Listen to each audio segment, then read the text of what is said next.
ಶ್ರೀ ಗುರುಭ್ಯೋ ನಮಃ. ಕ್ಷೇತ್ರ ದೇವತೆ ದುರ್ಗೆಯನ್ನು ಪ್ರಾರ್ಥಿಸ್ತಾ ರಾಮಾಯಣ ಪ್ರತಿಪಾದ್ಯ ರಾಮಚಂದ್ರ ದೇವರು ನಮ್ಮನ್ನೆಲ್ಲ ಅನುಗ್ರಹಿಸಲಿ ಅಂತ ಪ್ರಾರ್ಥನೆ ಮಾಡ್ತಾ ಹಸರಣ್ಣ ಬಂಧುಗಳ ಅಕ್ಷರ ಪ್ರೀತಿಗೆ ವಂದನೆಗಳನ್ನು ಸಲ್ಲಿಸ್ತಾ ಎರಡನೆಯ ಏಕಾದಶಿಯಲ್ಲಿದ್ದೇವೆ. ಈ ಹಿಂದೆ ಸುಮಾರು ಮಟ್ಟಿಗೆ ಬಾಲಕಾಂಡದ ಭಾಗಗಳನ್ನು ನಾವು ಒಂದು ಹಂತದಲ್ಲಿ ವಿಮರ್ಶಿಸಿತ್ತು. ಇವತ್ತು ಅಯೋಧ್ಯಾಕಾಂಡದ ಸುಮಾರು 45 ಸರ್ಗಗಳು ಹತ್ರ ವಿಚಾರ ಮಾಡಲಿಕ್ಕಿದ್ದೇವೆ. ಅದರಲ್ಲಿ ಪ್ರಾರಂಭದ 15 ಸರ್ಗಗಳು ನನ್ನ ಪಾಲಿಗೆ ಬಂದದ್ದು. ಬಾಲಕಾಂಡ ಮುಗಿಯುವ ಹೊತ್ತಿಗೆ ರಾಮ ಲಕ್ಷ್ಮಣ ಭರತ ಶತ್ರುಘ್ನರ ವಿವಾಹ ಎಲ್ಲ ಸಂಪನ್ನ ಆಗಿತ್ತು. ರಾಮಸೀತೆಯರ ಒಂದು ಸುಂದರ ದಾಂಪತ್ಯ ಪ್ರಾರಂಭ ಆಗಿತ್ತು ಅನ್ನುವಲ್ಲಿಗೆ ಬಾಲಕಾಂಡ ಮುಗಿತು. ಪ್ರಿಯಾತು ಸೀತಾ ರಾಮಸ್ಯ ದಾರಾಹ ಪಿತೃಕೃತಾಹ ಇತಿ ಗುಣಾತ್ ರೂಪಗುಣಾಚಾಪಿ ಪ್ರೀತಿ ಭೂಯೋಭ್ಯವರ್ಧತ ಅನ್ನುವಂಥದ್ದು ಹೆಚ್ಚು ಕಡಿಮೆ ಕೊನೆಯ ಭಾಗದಲ್ಲಿ ಬರುವ ಶ್ಲೋಕ. ರಾಮನಿಗೆ ಸೀತೆ ಅತ್ಯಂತ ಪ್ರೀತಿ ಪಾತ್ರಳಾಗಿದ್ಲಂತೆ. ಯಾಕೆ ಕೇಳಿದರೆ ತಂದೆ ಮೆಚ್ಚಿದ ಸೊಸೆ ಅಂತ. ಪ್ರಿಯಾತು ಸೀತಾ ರಾಮಸ್ಯ ದಾರಾಹ ಪಿತೃಕೃತಾಹ ಇತಿ, ತಂದೆ ಮೆಚ್ಚಿದ ಸೊಸೆ, ತಂದೆಗೆ ಒಪ್ಪಿಗೆಯಾದ ಸೊಸೆ ಅನ್ನುವಂಥದ್ದು ಅದಕ್ಕೆ ಮುಖ್ಯ ಕಾರಣ ಆಗಿತ್ತು. ಅದರ ಜೊತೆಯಲ್ಲಿ ಗುಣಾತ್ ರೂಪಗುಣಾಚಾಪಿ, ಅವಳ ಆಂತರಂಗಿಕವಾದಂತಹ ಶುದ್ಧ ಮನಸ್ಸು, ಬಾಹ್ಯ ಸೌಂದರ್ಯ, ಈ ಎಲ್ಲ ಕಾರಣಗಳಿಂದ ಸೀತೆ ರಾಮನಿಗೆ ಅತ್ಯಂತ ಪ್ರೀತಿ ಪಾತ್ರಳಾಗಿ ಅವರ ದಾಂಪತ್ಯ ತುಂಬ ಸುಂದರವಾಗಿ ನಡೀತಾ ಇತ್ತು ಅನ್ನುವಲ್ಲಿಗೆ ಹೆಚ್ಚು ಕಡಿಮೆ ಬಾಲಕಾಂಡ ಕೊನೆಗೊಳ್ಳುತ್ತದೆ. ಈ ಮಧ್ಯದಲ್ಲಿ ಇನ್ನು ಮುಂದಿನ ಪ್ರಕರಣಗಳು ಶುರುವಾಗುವಷ್ಟು ಹೊತ್ತಿಗೆ ಹತ್ರ ಒಂದು 12-13 ವರ್ಷಗಳಷ್ಟು ಕಾಲ ಕಳೀತದೆ. ಯಾಕಂದರೆ ರಾಮನಿಗೆ ವಿವಾಹ ಆಗುವಾಗ ಅವನಿಗೆ ಸುಮಾರು 16ರ ಆಸುಪಾಸು. ದಶರಥನ ಹತ್ರ ವಿಶ್ವಾಮಿತ್ರರು ಬರುವಾಗ ದಶರಥ ಹೇಳುವಂಥದ್ದು ಊನ ಷೋಡಶ ವರ್ಷವೇ ರಾಮೋ ರಾಜೀವ ಲೋಚನ ಅಂತ. ಅದು ಕಳೆದು ಮತ್ತೆ ಅವನನ್ನು ಕಾಡಿಗೆಲ್ಲ ಕರ್ಕೊಂಡು ಹೋಗ್ತಾರೆ, ಮದುವೆಯಾಗ್ತಾರೆ. ಹಾಗಾಗಿ ಹೆಚ್ಚು ಕಡಿಮೆ 15-16ರ ಆಸುಪಾಸಿನಲ್ಲಿ ರಾಮನ ವಿವಾಹ ನಡೀತಾ ಇದ್ದದ್ದಂತಿದ್ರೆ ಸುಮಾರು 27 ವರ್ಷ ಆಗುವಾಗ ಕಾಡಿಗೆ ಹೊರಟದು. ಅಲ್ಲಿ 15-16ರಿಂದ ಸುಮಾರು 27-28 ವರ್ಷದವರೆಗೆ 10-12 ವರ್ಷಗಳಷ್ಟು ಕಾಲ ಅಯೋಧ್ಯೆಯಲ್ಲಿ ತುಂಬ ಅದ್ಭುತವಾದಂತಹ ಕಾಲ. ಅದರ ವರ್ಣನೆ ಸಿಕ್ಕುವುದಿಲ್ಲ. ಆದರೆ ದಶರಥ ಆನಂದದಿಂದ ಇದ್ದಂತಹ ಕಾಲ. ಎಲ್ಲ ಪ್ರಜೆಗಳ ಮಧ್ಯದಲ್ಲಿ ರಾಮಚಂದ್ರನ ಬಗ್ಗೆ ಒಳ್ಳೆ ಪ್ರೀತಿ ಜನಗಳಲ್ಲಿ ಉಕ್ಕಿ ಹರಿಯುವಂತಹ ಸ್ಥಿತಿ ಅಯೋಧ್ಯೆಯಲ್ಲಿ ನಿರ್ಮಾಣ ಆಗ್ತಾ ಇತ್ತು. ಆ ಕಾಲದಲ್ಲಿ ದಶರಥನ ಮನಸ್ಸಿನಲ್ಲಿ ಇದ್ದಂತಹ ಭಯ ಒಂದೊಂದು ದಿನ ಪಟ್ಟಾಭಿಷೇಕ. ಅದಕ್ಕೋಸ್ಕರವಾಗಿ ಪ್ರಾರಂಭದಿಂದಲೂ ಕೂಡ ಶತ್ರುಘ್ನನನ್ನು ಮತ್ತು ಭರತನನ್ನು ಅಯೋಧ್ಯೆಯಲ್ಲಿ ಉಳಿಸ್ತಾ ಇರಲಿಲ್ಲ. ಅನೇಕ ವರ್ಷಗಳ ನಂತರ ಹುಟ್ಟಿದ ಮಕ್ಕಳು, ಉಳಿಸಿಕೊಳ್ಳಿಕ್ಕೆ ಏನೂ ತಾಪತ್ರ ಇಲ್ಲ. ಆದರೆ ಯಾವತ್ತೂ ದಶರಥ ಭರತನನ್ನು ಅಯೋಧ್ಯೆಯಲ್ಲಿ ಇರಲಿಕ್ಕೆ ಬಿಡ್ತಾ ಇರಲಿಲ್ಲ. ಇಲ್ಲಿಂದ ಪ್ರಾರಂಭ ಆಗ್ತದೆ ಅಯೋಧ್ಯಾಕಾಂಡ. ಗಚ್ಚತ ಮಾತುಲಕುಲಂ ಭರತೇನ ಮಹಾತ್ಮನ ಶತ್ರುಘ್ನೋ ನಿತ್ಯ ಶತ್ರುಘ್ನ ನೀತ ಪ್ರೀತಿ ಪುರಸ್ಕೃತಃ ಅನ್ನುವಲ್ಲಿಗೆ ಅಯೋಧ್ಯಾಕಾಂಡ ಪ್ರಾರಂಭ ಆಗ್ತದೆ. ಯಾವತ್ತೂ ಕೂಡ ಭರತ ತನ್ನ ಅಜ್ಜನ ಮನೆಯಲ್ಲಿ ಮಾವನ ಮನೆಯಲ್ಲೇ ಇದ್ದ, ಅಯೋಧ್ಯೆಯಲ್ಲಿ ಅವ ಇರಲಿಲ್ಲ ಅನ್ನುವಂಥದ್ದು. ಇದರ ಹಿಂದೆ ಇದ್ದದ್ದು ದಶರಥನ ಬುದ್ಧಿವಂತಿಕೆ. ನಾಳೆ ರಾಮನ ಪಟ್ಟಾಭಿಷೇಕಕ್ಕೆ ಇವ ತೊಂದರೆಯನ್ನು ಕೊಡಬಾರದು ಅನ್ನುವಂತಹ ಒಂದು ಸೂಕ್ಷ್ಮ ಭಯ, ಸೂಕ್ಷ್ಮವಾದಂತಹ ಹೆದರಿಕೆ ದಶರಥನ ಮನಸ್ಸಿನಲ್ಲಿದ್ದದ್ದನ್ನು ಹೇಳದೆ ಈ ರೀತಿಯಲ್ಲಿ ಕಾರ್ಯದಲ್ಲಿ ತೋರಿಸ್ತಾ ಇದ್ದ. ಅಂತೂ ಭರತ ಶತ್ರುಘ್ನರು ಅಲ್ಲಿ ಬೆಳೀತಾ ಇದ್ರು. ರಾಮ ಲಕ್ಷ್ಮಣರು ಇಲ್ಲಿ ನಿಧಾನವಾಗಿ ರಾಜ್ಯದಲ್ಲಿ, ವಿಶೇಷವಾಗಿ ಅಯೋಧ್ಯೆಯಲ್ಲಿ ಒಳ್ಳೆ ರಾಮನ ಹೆಸರಾಗ್ತಾ ಇರ್ತದೆ. ದಶರಥ ನೋಡ್ತಾನೆ, ತುಂಬ ಸಂತೋಷ. ರಾಮ ಯಾವ ರೀತಿಯಲ್ಲಿ ಅಯೋಧ್ಯೆಯಲ್ಲಿ ಹೆಸರು ಪಡಿತಾ ಇದ್ದಾನೆ, ಜನಗಳ ಮಧ್ಯದಲ್ಲೆಲ್ಲ ರಾಮನ ಕೀರ್ತಿ ಹೇಗೆ ಹಬ್ತಾ ಉಂಟು ಅಂತಂದರೆ ಅವ ಮಾತಲ್ಲಿ ಹೇಳ್ತಾನೆ, ಕಥಂಚಿದ್ ಉಪಕಾರೇಣ ಕೃತೇನೈಕೇನ ತುಷ್ಯತಿ ನಸ್ಮರತ್ಯಪಕಾರಾಣಾಂ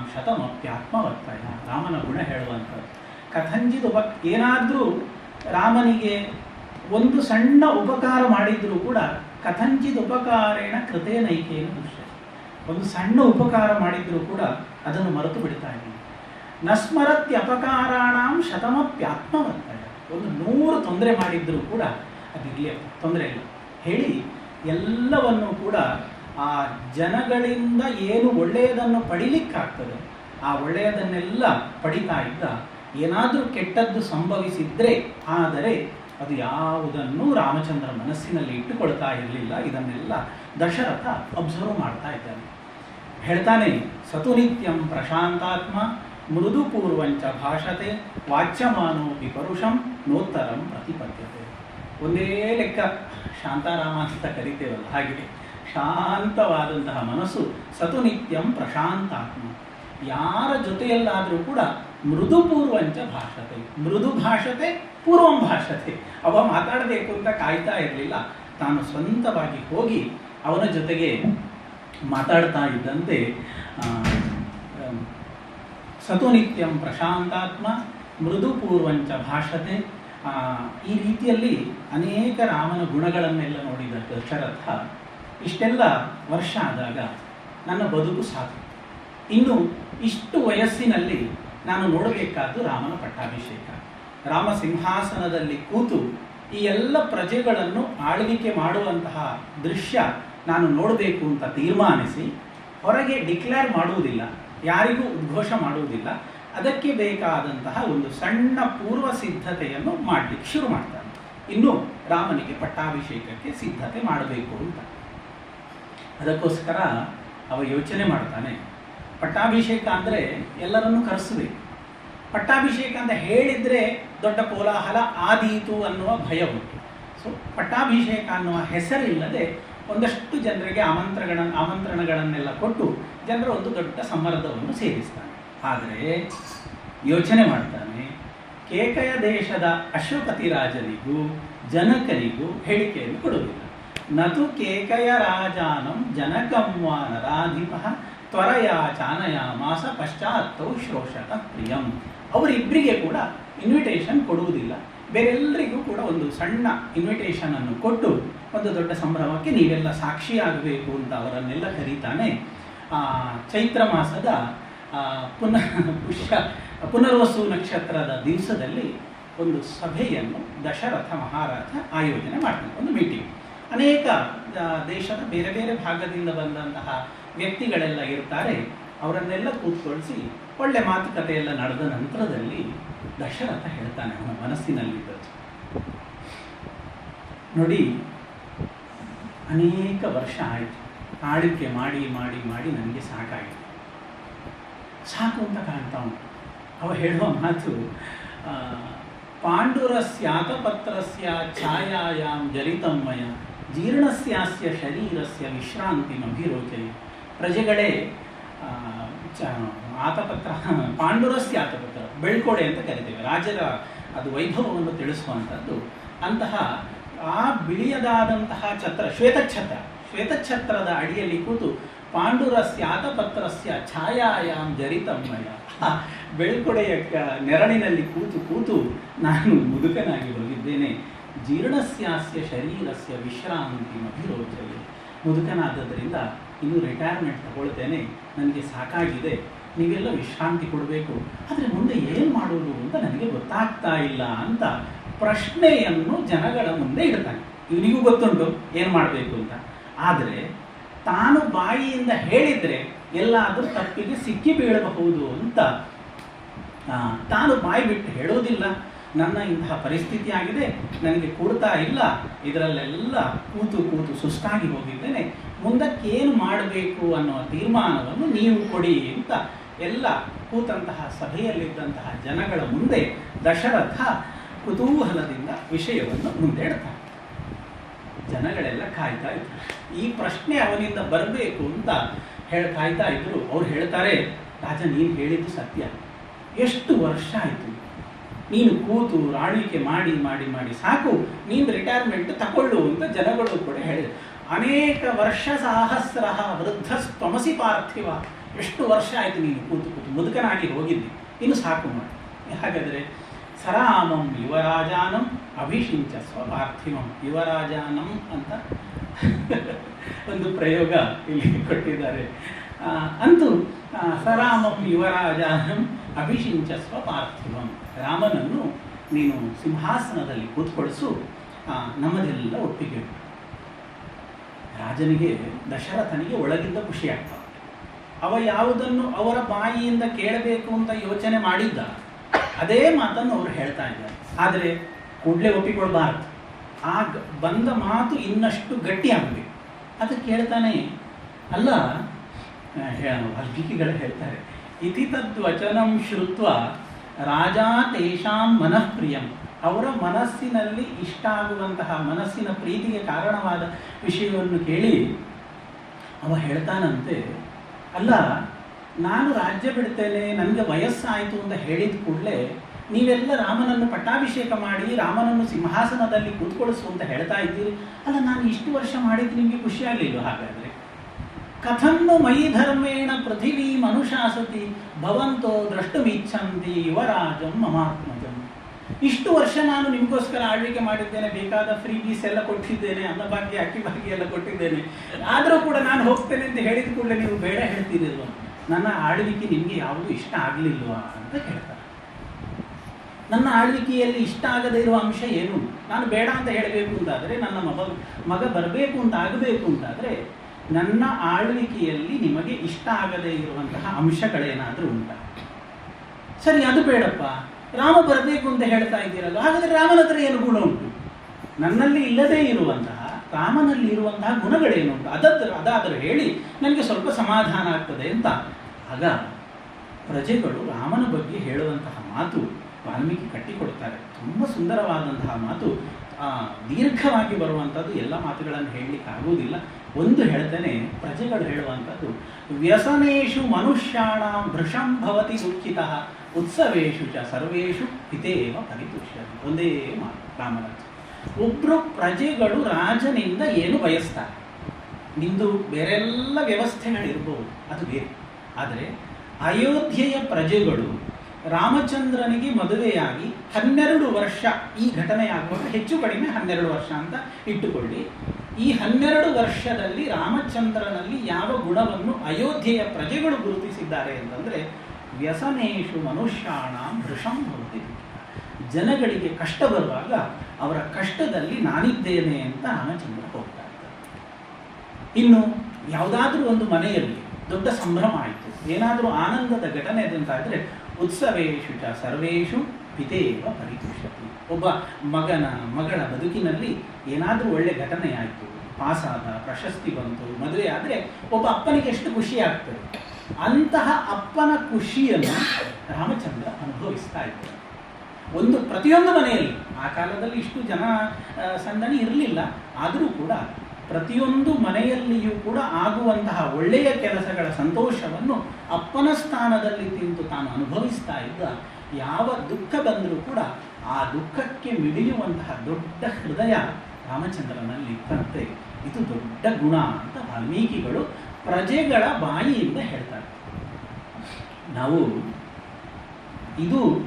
ನಾವು ರಾಮಾವತಾರದಲ್ಲಿಯೂ ನೋಡ್ತೇವೆ, ಕೃಷ್ಣಾವತಾರದಲ್ಲಿಯೂ ನೋಡ್ತೇವೆ. ಸಮಾನ ರೀತಿಯಾದಂತಹ ವ್ಯವಹಾರಗಳು ನಾವೆಲ್ಲ ಓದ್ತಾ ಇರುವಾಗ ಭೌಭೂತಿಯ ಉತ್ತರಾಮಚರಿತೆ ನಮಗೆ ಟೆಕ್ಸ್ಟ್ ಇತ್ತು.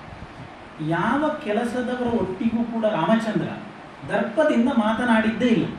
ಎಲ್ಲರ ಜೊತೆಯಲ್ಲಿ ಪ್ರೀತಿಯಿಂದ ಮಾತಾಡೋದು, ಎಲ್ಲರ ಜೊತೆಯಲ್ಲಿ ತಾನೇ ಮಾತಾಡೋದು. ಇದು ಕೃಷ್ಣಾವತಾರಲ್ಲಿ ಮಾಡಿ ತೋರಿಸಿದ್ರು. ಯಾವಾಗ ಕುಂತಿಯನ್ನು, ಧರ್ಮರಾಜನನ್ನು ನೋಡ್ಲಿಕ್ಕೆ ಬರ್ತಾ ಇದ್ದ ಕೃಷ್ಣ, ಮೊದಲು ಕುಂತಿಗೆ ನಮಸ್ಕಾರ ಮಾಡ್ತಾ ಇದ್ದ, ಧರ್ಮರಾಜನಿಗೆ ನಮಸ್ಕಾರ ಮಾಡ್ತಾ ಇದ್ದ. ತನ್ನ ಜೊತೆಯಲ್ಲಿರುವ ಎಲ್ಲ ಕೆಲಸದವರನ್ನು ಹೆಸರು ಹೇಳಿ ಮಾತನಾಡಿ ಅಭಿನಂದಿಸ್ತಾ ಇದ್ದಂತೆ ಕೃಷ್ಣ. ಅದೇ ಪದ್ಧತಿಯನ್ನು ರಾಮಚಂದ್ರ ಮಾಡಿದ್ದ ತನ್ನ ಅವತಾರ ಕಾಲದಲ್ಲಿ. ಈ ಭೌಭೂತಿ ಉತ್ತರ ರಾಮಚರಿತೆಯಲ್ಲಿ ಒಂದು ಘಟನೆ ಹೇಳ್ತಾರೆ. ಆಗಿನ್ನೂ ಕಾಡಿನಿಂದ ರಾಮ ವನವಾಸವನ್ನೆಲ್ಲ ಮುಗಿಸಿ ಬಂದು ಸಿಂಹಾಸನದಲ್ಲಿ ಕೂತಿದ್ದಾನೆ ಸೀತೆಯ ಜೊತೆಯಲ್ಲಿ. ಈ ಅರಮನೆಯಲ್ಲಿದ್ದಂತಹ ಪರಿಚಾರಕರೆಲ್ಲ ರಾಮನನ್ನು ರಾಮಭದ್ರ ಅಂತ ಕರೀತಾರೆ ಪ್ರೀತಿಯಿಂದ. ಮಹಾರಾಜ ಅಂತ ಅಭ್ಯಾಸ ಆಗಿರಲಿಲ್ಲ ಇವನಿಗೆ. ಆಗ ತಾನೇ ಪಟ್ಟಾಭಿಷೇಕ ಆಗಿತ್ತು, ಮಹಾರಾಜ ಆಗಿದ್ದ. ಈ ಕೆಲಸದವರಿಗೆ ಏನು, ರಾಮಭದ್ರ ಅಂತಲೇ ಕರೆದ ಅಭ್ಯಾಸ. ಈ ನಮ್ಮ ಮನೆಗೆ ನಿತ್ಯ ಕೆಲಸಕ್ಕೆ ಬರುವವರಿಗೆ ಒಂದು ಆತ್ಮೀಯತೆ ಇರುತ್ತೆ. ನಮಗೂ ಬೈತಾರೆ, ಈ ಮಾಡಿದ ಭಾಷೆ ಏತ್ಕೊಂಡ ಅಂತ. ನಮ್ಮ ಕೆಲಸದವಳೆ, ಬೈದು ನಮಗೆ ಅವಳು. ಹಾಗೆ ಈ ಕೆಲಸದವರೆಲ್ಲ ರಾಮಭದ್ರ ರಾಮಭದ್ರ ಅಂತ ಕರೆದು ಅಭ್ಯಾಸ ಆಗಿತ್ತು. ಇವ ಸಿಂಹಾಸನದಲ್ಲಿ ಅಭಿಷಿಕ್ತನಾಗಿದ್ದ. ಒಬ್ಬ ಕಂಚುಕಿ ಬರ್ತಾನೆ, ಬಂದು ರಾಮಭದ್ರ ಅಂತ ಕರೀತಾನೆ. ತಕ್ಷಣ ಗೊತ್ತಾಗ, ಓಹ್ ಇವ ಈಗ ಮಹಾರಾಜ ಆಗಿದ್ದಾನೆ ಅಂತ ತಡವರಿಸಿಕೊಂಡು ಹೇಳ್ತಾನೆ, ಮಹಾರಾಜ ಅಂತ ಕರೀತಾನೆ. ಮೊದಲು ರಾಮಭದ್ರ ಅಂತ ಕರೆದು ತಾನು ಕರೆದದ್ದು ಸರಿ ಇಲ್ಲ, ತಪ್ಪಾಯಿತು ಅಂತ ಹೇಳಿ ಮಹಾರಾಜ ಅಂತ ಕರೀತಾನೆ. ಆಗ ರಾಮ ಹೇಳ್ತಾನೆ, ರಾಮಭದ್ರ ಇತ್ಯೇವ ಶೋಭತೆ ತಾತ ಪರಿಜನಸ್ಯ ತದ್ಯಥಾ ಅಭ್ಯಸ್ತಂ ಅಭಿಧೀಯತ. ನೀನು ನಮ್ಮ ಮನೆಯಲ್ಲಿ ಅನೇಕ ವರ್ಷದಿಂದ ಕೆಲಸ ಮಾಡುವ, ನೀನು ಮಹಾರಾಜ ಅಂತ ಕರಿಬೇಡ, ನೀನು ರಾಮಭದ್ರ ಅಂತಲೇ ಕರಿ, ನನಗೆ ಅದೇ ತುಂಬ ಸಂತೋಷ ಅಂತ ರಾಮಚಂದ್ರ ಹೇಳ್ತಾನೆ ಅಂತ ಭೌಭೂತಿ ಹೇಳುವಂಥದ್ದು. ತುಂಬ ಸುಂದರ ಮಾತುಗಳನ್ನು ಹೇಳ್ತಾನೆ. ಅಂತೂ ಈ ರೀತಿಯಲ್ಲಿ ರಾಮಚಂದ್ರನ ಒಳ್ಳೆಯ ಗುಣಗಳು, ಅಪೂರ್ವವಾದಂತಹ ವ್ಯಕ್ತಿತ್ವ ಇದನ್ನೆಲ್ಲ ನೋಡಿಕೊಂಡು ದಶರಥ ಅವನಿಗೆ ಪಟ್ಟ ಕಟ್ಟಬೇಕು ಅಂತಾದಾಗ ಜನಗಳೆಲ್ಲ ರಾಮಚಂದ್ರನಲ್ಲಿದ್ದಂತಹ ಗುಣಗಳನ್ನು ಹೇಳ್ತಾರೆ. ವ್ಯಸನೇಶು ಮನುಷ್ಯಾಣಂ ವೃಷಂ ಭವತಿ ದುಃಖಿತಃ.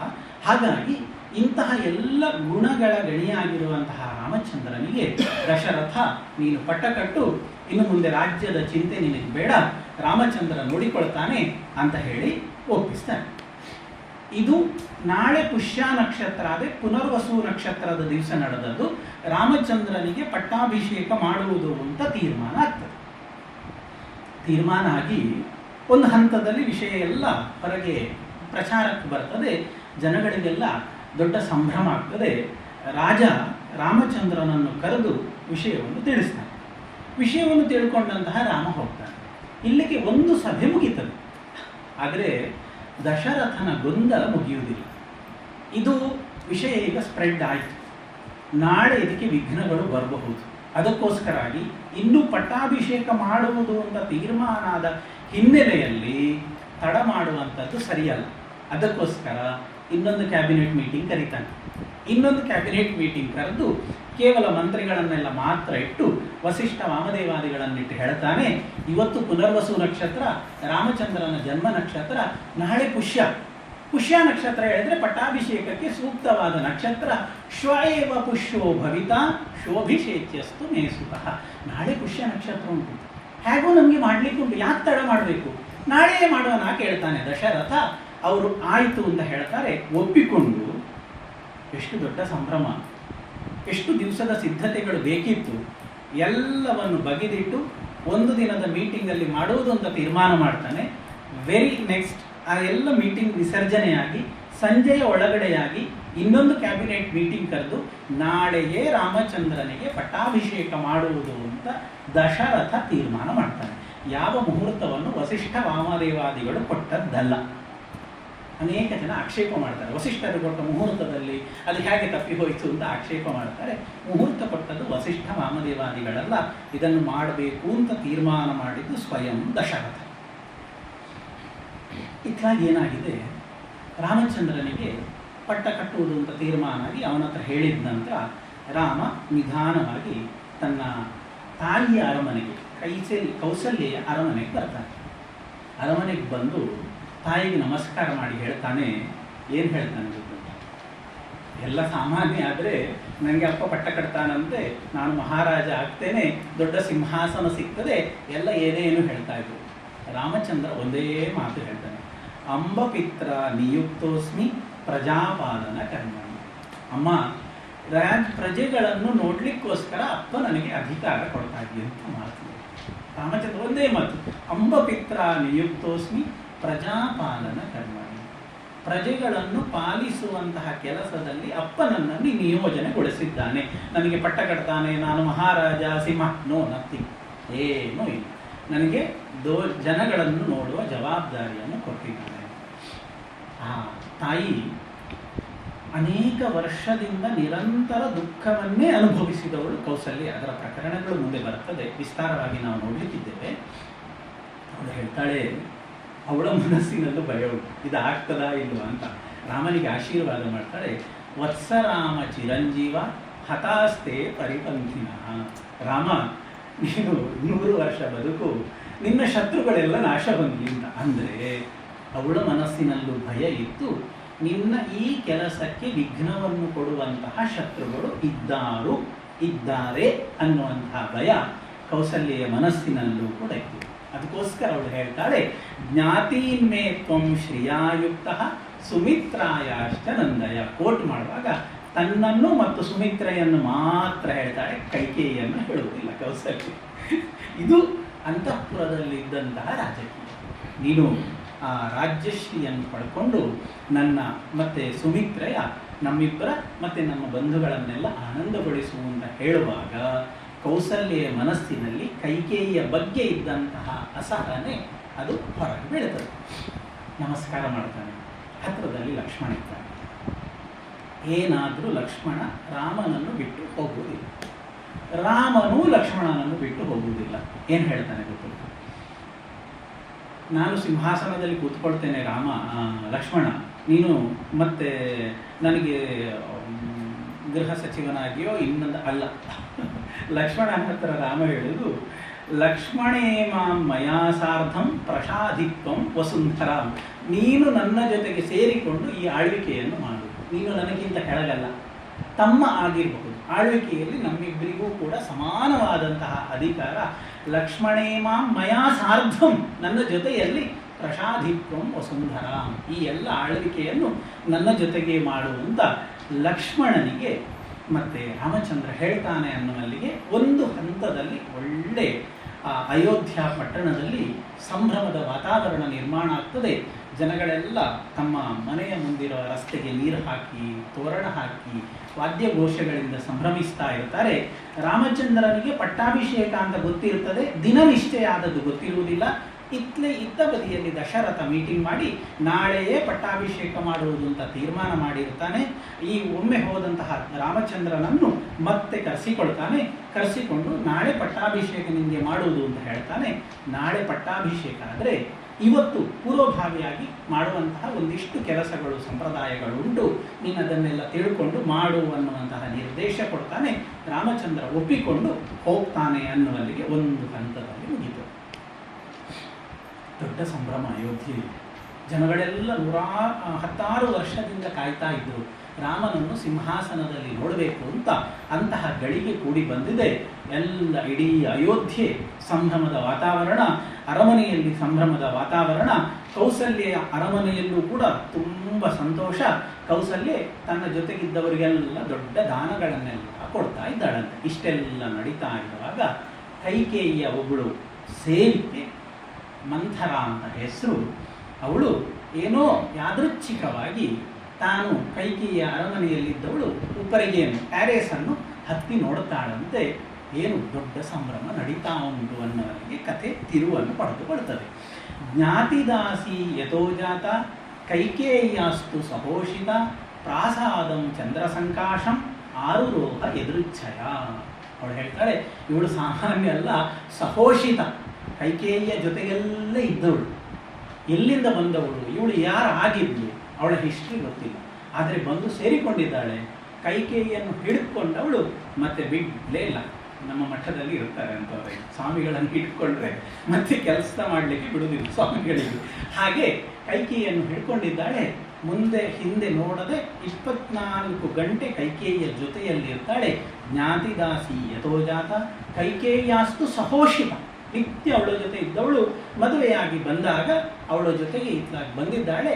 ಅಂತಹ ಮಂಥರೆ ಏನೋ ಕಾರಣದಿಂದ ಆ ಉಪ್ಪರಿಗೆಯನ್ನು ಹತ್ತಿ ನೋಡುವಾಗ ದೊಡ್ಡ ಸಂಭ್ರಮ ನಡೀತಾ ನೋಡ್ತಾಳೆ. ಕೌಸಲ್ಯೆಯ ಅರಮನೆಯಲ್ಲಿ ದಾನ ಧರ್ಮ ನಡೀತಾ ಉಂಟು. ಟೆನ್ಷನ್ ಆಗ್ತದೆ. ಯಾವತ್ತೂ ಕೊಡದ ಈ ಹೆಂಗಸು ಇವತ್ತು ಇಷ್ಟು ಸಂಭ್ರಮದಿಂದ ದಾನ ಧರ್ಮ ಮಾಡ್ತಾ ಇದ್ದಾಳೆ ಅಂತ ಹೇಳಿದ್ರೆ ಏನೋ ಕಾರಣ ಇರಬೇಕು ಅಂತ ಕರೆದು ಕೇಳ್ತಾಳೆ. ಅಯ್ಯೋ, ನಿಂಗೆ ಗೊತ್ತಿಲ್ವಾ, ನಾಳೆ ರಾಮಚಂದ್ರನಿಗೆ ಪಟ್ಟಾಭಿಷೇಕ. ಏನು, ರಾಮಚಂದ್ರನಿಗೆ ಪಟ್ಟ? ಅಯ್ಯೋ, ಸಂದರ್ಭ ಕೆಟ್ಟಿತ್ತು ಅಂತ ನೇರ ಅಲ್ಲಿಂದ ಇಳಿದು ಕೈಕೇಯಿಯ ಹತ್ರ ಬರ್ತಾಳೆ. ಬಂದರೆ ಕೈಕೇಯಿ ಒಳ್ಳೆ ಆರಾಮದಲ್ಲಿ ಮಲ್ಕೊಂಡಿದ್ದಾಳೆ. ಸುಖತ್ತಿಗೆಯಲ್ಲಿ ಏನು ಚಿಂತೆ ಇಲ್ಲದೆ ಆರಾಮದಲ್ಲಿ ಮಲ್ಕೊಂಡವಳನ್ನು ನೋಡಿ ನೀವು ನಂಬಲಿಕ್ಕಿಲ್ಲ. ಒಂದು ಮಂಥರೆ ಕೈಕೇಯಿಗೆ ಬೈತಾಳೆ ಉಂಟಲ್ವ, ಒಬ್ಬಳು ಕೆಲಸದವಳು ರಾಣಿಗೆ ಬೈಯುವಂಥದ್ದಲ್ಲ. ಆ ಮಾತಿನಿಂದ ಅವಳಿಗೆ ಕೈಕೇಯಿಯಲ್ಲಿ ಎಷ್ಟು ಸಲಿಗೆ ಇತ್ತು ಅಂತ ಗೊತ್ತಾಗ್ತದೆ. ಅವಳು ಹೇಳ್ತಾಳೆ, ಉತ್ತಿಷ್ಠ ಮೂಡೆ ಕಿಂ ಶೇತೆ ಭಯಂ ತ್ವಾಂ ಅಭಿವರ್ಧತೆ. ಮಂತ್ರ ಉಂಟು ಇಂಥದ್ದು. ಹೆಚ್ಚು ಕಡಿಮೆ ಹೀಗೆ ಓದುವಾಗ ಅದು ಆಚೆ ಆಗೋದು, ಇದು ಈಚೆ ಆಗೋದು. ಹಾಗೆ ಬೈತಾಳೆ, ಮೂರ್ಖಳೆ ಮಲ್ಕೊಂಡಿದ್ದೆ, ಉಪಪ್ಲುತಂ ಅಘೌಗೇನ ಆತ್ಮಾನಂ ನಾವ ಬುದ್ಧಿಯಸ. ಅಘ ಅಂತ ಹೇಳಿದರೆ ವಾಸ್ತವಿಕವಾಗಿ ಪಾಪ ಅಂತ ಅರ್ಥ, ಇಲ್ಲಿ ದುಃಖ ಅಂತ ನಾವು ಇಟ್ಕೊಳ್ಳೇವೆ. ದೊಡ್ಡ ದುಃಖದಲ್ಲಿ ಮುಳುಗುವಂತಹ ಹೊತ್ತುಂಟು, ಹೊರಗೆ ಏನೋ ಎಲ್ಲ ನಡೀತಾ ಉಂಟು, ಅದು ಯಾವುದನ್ನು ತಿಳ್ಕೊಳ್ಳದೆ ನೀನು ಆರಾಮದಲ್ಲಿ ಬಿದ್ದುಕೊಂಡಿದ್ಯಲ್ಲ ಅಂತ ಚೆನ್ನಾಗಿ ಬೈತಾಳೆ. ಕೆಲಸದವರು ಮಹಾರಾಣಿಗೆ ಬೈತಾಳೆ. ಇವಳಿಗೆ ಇಷ್ಟೆಲ್ಲ ಹೇಳಿದರೂ ಓದಾಗುದಿಲ್ಲ. ಇವಳು ನನ್ನಂತ ನಿತ್ಯ ಬೈತಾ ಇದ್ದು ಕಾಣುತ್ತದೆ, ಸೀರಿಯಸ್ ಆಗಿ ತಗೊಳ್ಳೋದಿಲ್ಲ. ಮತ್ತು ಹೌದು, ಅಭ್ಯಾಸ ಆಗಿದೆ ಅವಳಿಗೆ. ಕೇಳಿ ಇವಳು ಕೂತ್ಕೊಳ್ಳಿಲ್ಲ. ಏನಾಯ್ತು ಹೇಳುವಾಗ ಹೀಗೆ ಅಲ್ಲಿ ಕೌಸಲ್ಯ ದಾನ ಧರ್ಮಾದಿಗಳನ್ನು ಮಾಡ್ತಾ ಇದ್ದಾಳೆ. ಹೊರಗೆಲ್ಲ ಸಂಭ್ರಮ ನಡೀತಾ ಉಂಟು. ರಾಮಚಂದ್ರ ದಶರಥ ನಾಳೆ ಬೆಳಿಗ್ಗೆ ರಾಮನಿಗೆ ಪಟ್ಟಾಭಿಷೇಕಕ್ಕೆ ಸಿದ್ಧತೆ ಮಾಡ್ತಾ ಇದ್ದಾನೆ ಅಂತ ಹೇಳುವಾಗ ಕೈಕೇಯಿ ಹೇಳ್ತಾಳೆ, ಎಷ್ಟು ಒಳ್ಳೆ ವಿಷಯ ತಂದೆ. ಏನಾಯ್ತು? ರಾಮೇವ ಭರತೇವಾಹಂ ವಿಶೇಷಂ ನೋಪಲಕ್ಷಯೇ ತಸ್ಮಾತ್ ತುಷ್ಟಾಸ್ಮಿ ಯದ್ ರಾಜ ರಾಮಂ ರಾಜ್ಯೇಭಿಷೇಕ್ಷ್ಯತಿ. ನನಗೇನಾಯ್ತು? ಒಳ್ಳೆ ವಿಷಯ. ರಾಮ ಇರಬಹುದು, ಭರತ ಇರಬಹುದು, ಅವರಿಬ್ಬರಲ್ಲಿ ಏನು ವ್ಯತ್ಯಾಸ ಇಲ್ಲ. ರಾಮನಿಗೆ ಪಟ್ಟಾಭಿಷೇಕ ಮಾಡ್ತಾನೆ ಹೇಳಿದ್ರು ಕೂಡ ನನಗೆ ತುಂಬ ಸಂತೋಷ. ಎಷ್ಟು ಒಳ್ಳೆ ವಿಷಯ ತಂದಿದ್ದೆ ಅಂತ ಒಂದು ಮುತ್ತಿನ ಹಾರವನ್ನು ಗಿಫ್ಟ್ ಅಂತ ಕೊಟ್ಟು ಬಿಡ್ತಾಳೆ. ಇವಳು ತಕ್ಕೊಂಡು ತೆಗೆದು ಬಿಸಾಡ್ತಾಳೆ. ಇದು ಎಂತಕ್ಕೆ ಬೇಕು? ಎಂತ ನಡೀತಾ ಉಂಟು ನಿನಗೆ ಅರ್ಥ ಆಗ್ತಾ ಇಲ್ಲ, ಹುಚ್ಚಳಾಗಿ ಮಲ್ಕೊಂಡಿದ್ದಿ, ಸಾರಿ ಬೈದು ಅಷ್ಟರವರೆಗಿದ್ದಂತಹ ಕೈಕೇಯಿಯ ಮನಸ್ಸನ್ನು ಸಂಪೂರ್ಣವಾಗಿ ಪರಿವರ್ತನೆ ಮಾಡಿ ತಂದು ನಿಲ್ಲಿಸ್ತಾಳೆ. ಅದಕ್ಕೆ ಏನೇನೆಲ್ಲ ಟ್ರಿಕ್ಸನ್ನು ಉಪಯೋಗ ಮಾಡ್ತಾಳೆ ಅನ್ನುವಂಥದ್ದು ವಾಲ್ಮೀಕಿಗಳ ಕಟ್ಟಿ.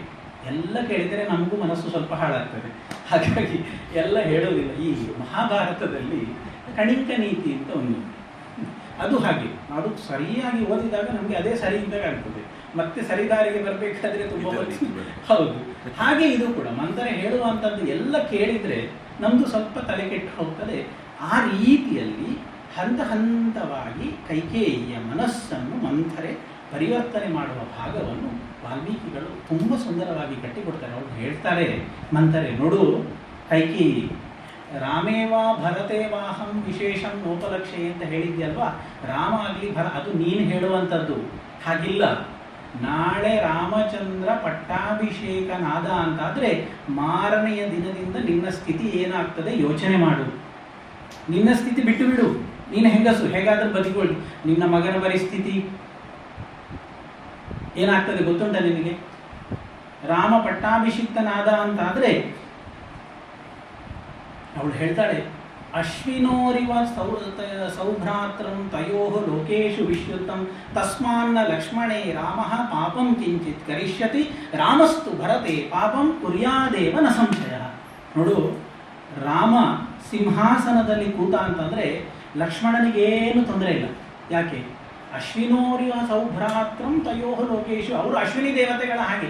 ರಾಮ ಇದ್ದರೆ ಲಕ್ಷ್ಮಣ ಇದ್ದಾನೆ, ಲಕ್ಷ್ಮಣ ಇಲ್ಲ ರಾಮನು ಇಲ್ಲ. ಹಾಗಾಗಿ ಯಾವತ್ತೂ ಕೂಡ ರಾಮ ಪಟ್ಟಾಭಿಷೇಕ ಆಗುವುದರಿಂದ ಲಕ್ಷ್ಮಣನಿಗೆ ತೊಂದರೆ ಇಲ್ಲ, ಅವ ಸಂತೋಷದಲ್ಲಿ ಇರ್ತಾನೆ. ಆದರೆ ರಾಮಸ್ತು ಭರತೆ ಪಾಪಂ ಕುರ್ಯಾದೇವ ನ ಸಂಶಯ. ಭರತನ ವಿಷಯದಲ್ಲಿ ಮಾತ್ರ ರಾಮ ಹಾಗಿರುವುದಿಲ್ಲ, ದೊಡ್ಡ ತಪ್ಪು ಮಾಡ್ತಾನೆ, ಅಪರಾಧ ಮಾಡ್ತಾನೆ. ಯೋಚನೆ ಮಾಡು, ನಾಳೆ ರಾಮ ಸಿಂಹಾಸನಕ್ಕೆ ಬಂದರೆ ನಿನ್ನ ಮಗನ ಪರಿಸ್ಥಿತಿ ಏನಾಗ್ತದೆ, ಹೌದಲ್ವಾ ಅಂತ ಅನ್ನಿಸ್ತದೆ ಒಂದು ಕ್ಷಣ ಕೈಕೇಯಿ. ಹೌದಲ್ಲ?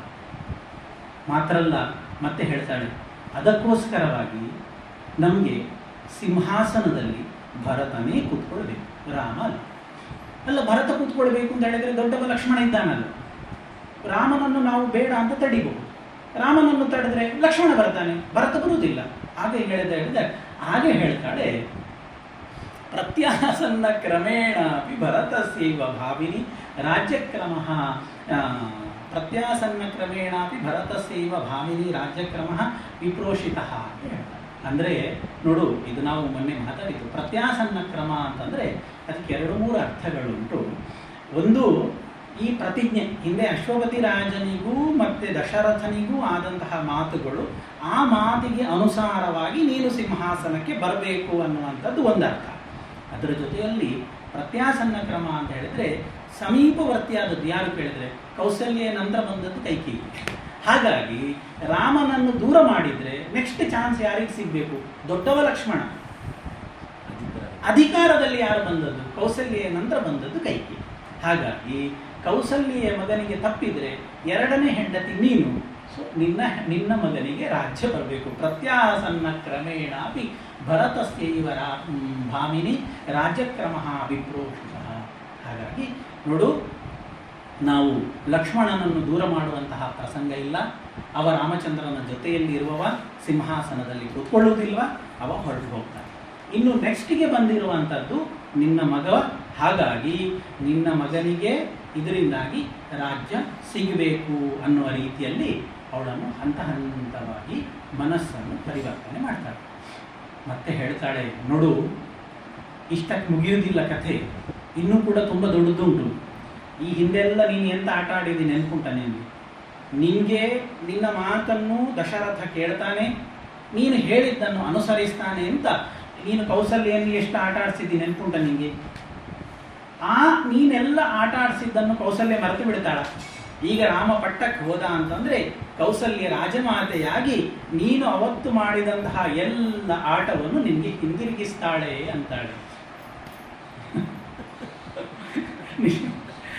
ಎಲ್ಲ ಆಟವನ್ನು ಕೂಡ ದರ್ಪಾನ್ ನಿರಾಕೃತ ಪೂರ್ವಂ ತ್ವಯಾ ಸೌಭಾಗ್ಯವತ್ತಯ ರಾಮ ಮಾತಾ ಸಪತ್ನೀತೆ ಕಥಂ ವೈರನ್ನು ಯಾತಯೇ.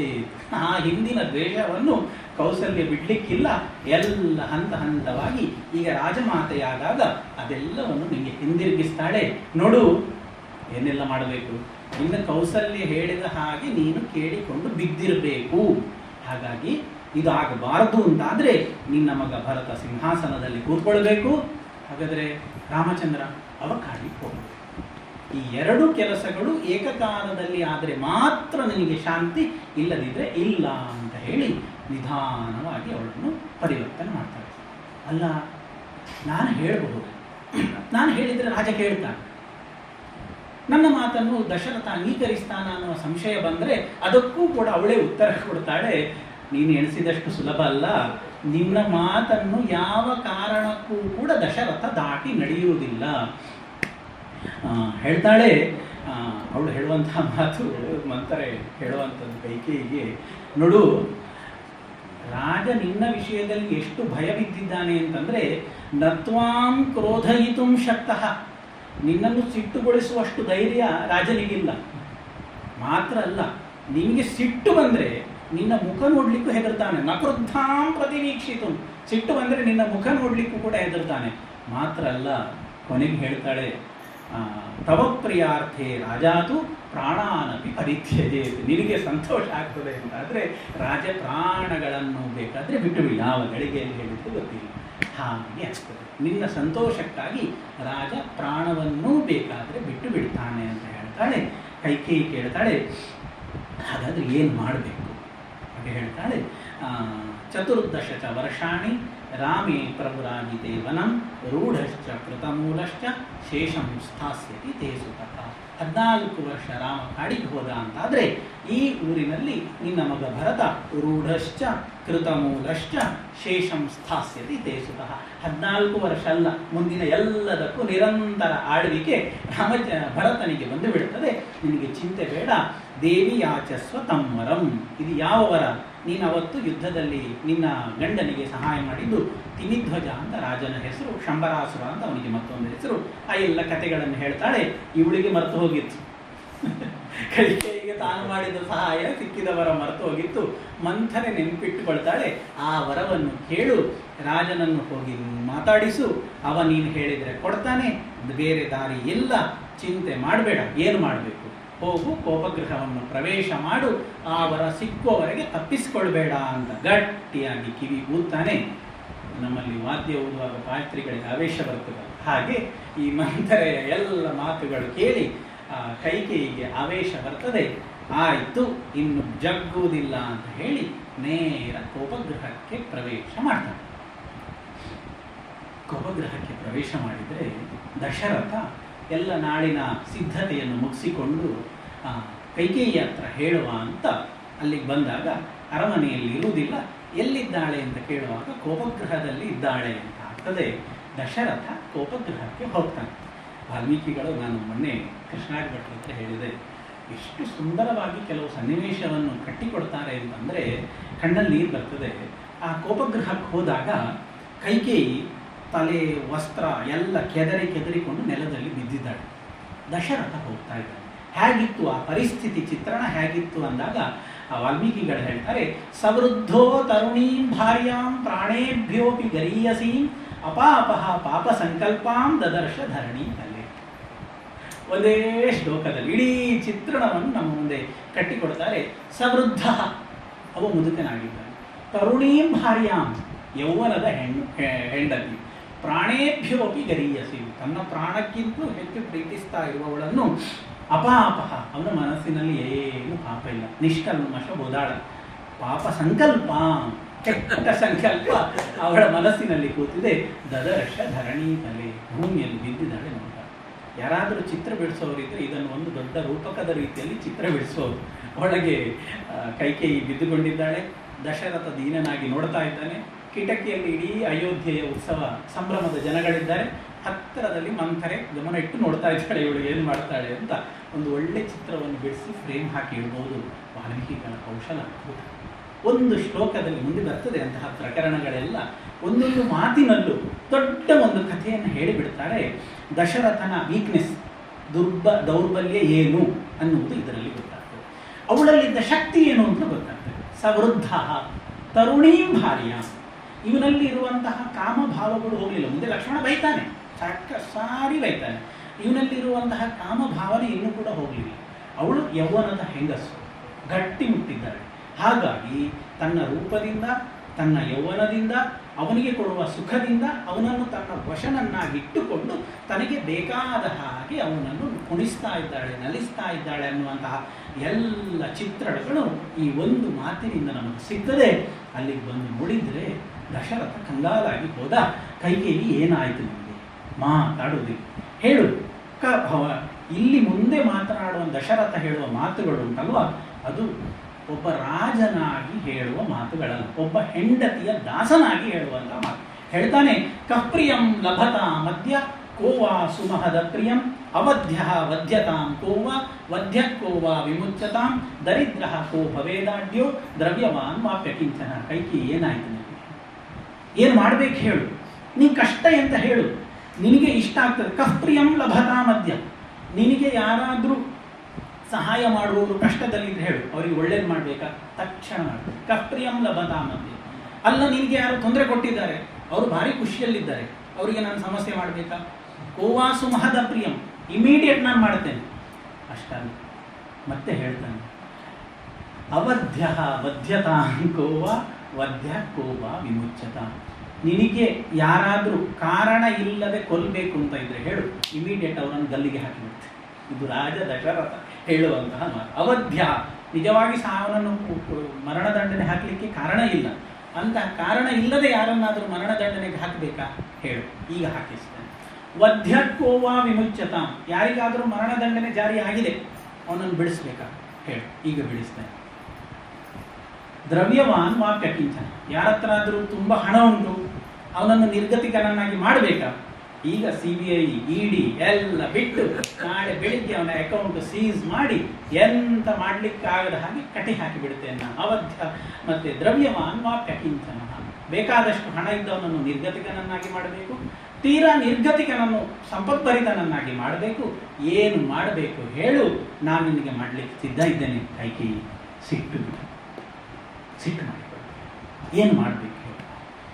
ಏನು ಮಾತಾಡಿದ್ರು ಕಮಕ್ ಕಿಮಕ್ ಅನ್ನೋದಿಲ್ಲ, ಒತ್ತಾಯ ಮಾಡ್ತಾನೆ, ಹೇಳ್ತಾನೆ, ಮತ್ತೆ ಮತ್ತೆ ಇವಳು ಮಾತಾಡೋದಿಲ್ಲ. ಅವಳಿಗೆ ಗೊತ್ತು, ಈ ಪ್ರಾಣಿ ಇನ್ನೂ ಕೂಡ ಜಗ್ಗಬೇಕು ಅಂತ ಕಾದು ಕೊನೆಗೆ ಹೇಳ್ತಾನೆ, ಕೈಕೇಯಿ ರಾಮಚಂದ್ರನ ಪಾದದ ಮೇಲೆ ಆಣೆ ಇಟ್ಟು ಹೇಳ್ತೇನೆ, ಏನು ಮಾಡಬೇಕು ಹೇಳು, ನಾನು ಮಾಡ್ತೇನೆ. ಎದ್ದು ಕೂತ್ಕೊಳ್ತಾನೆ.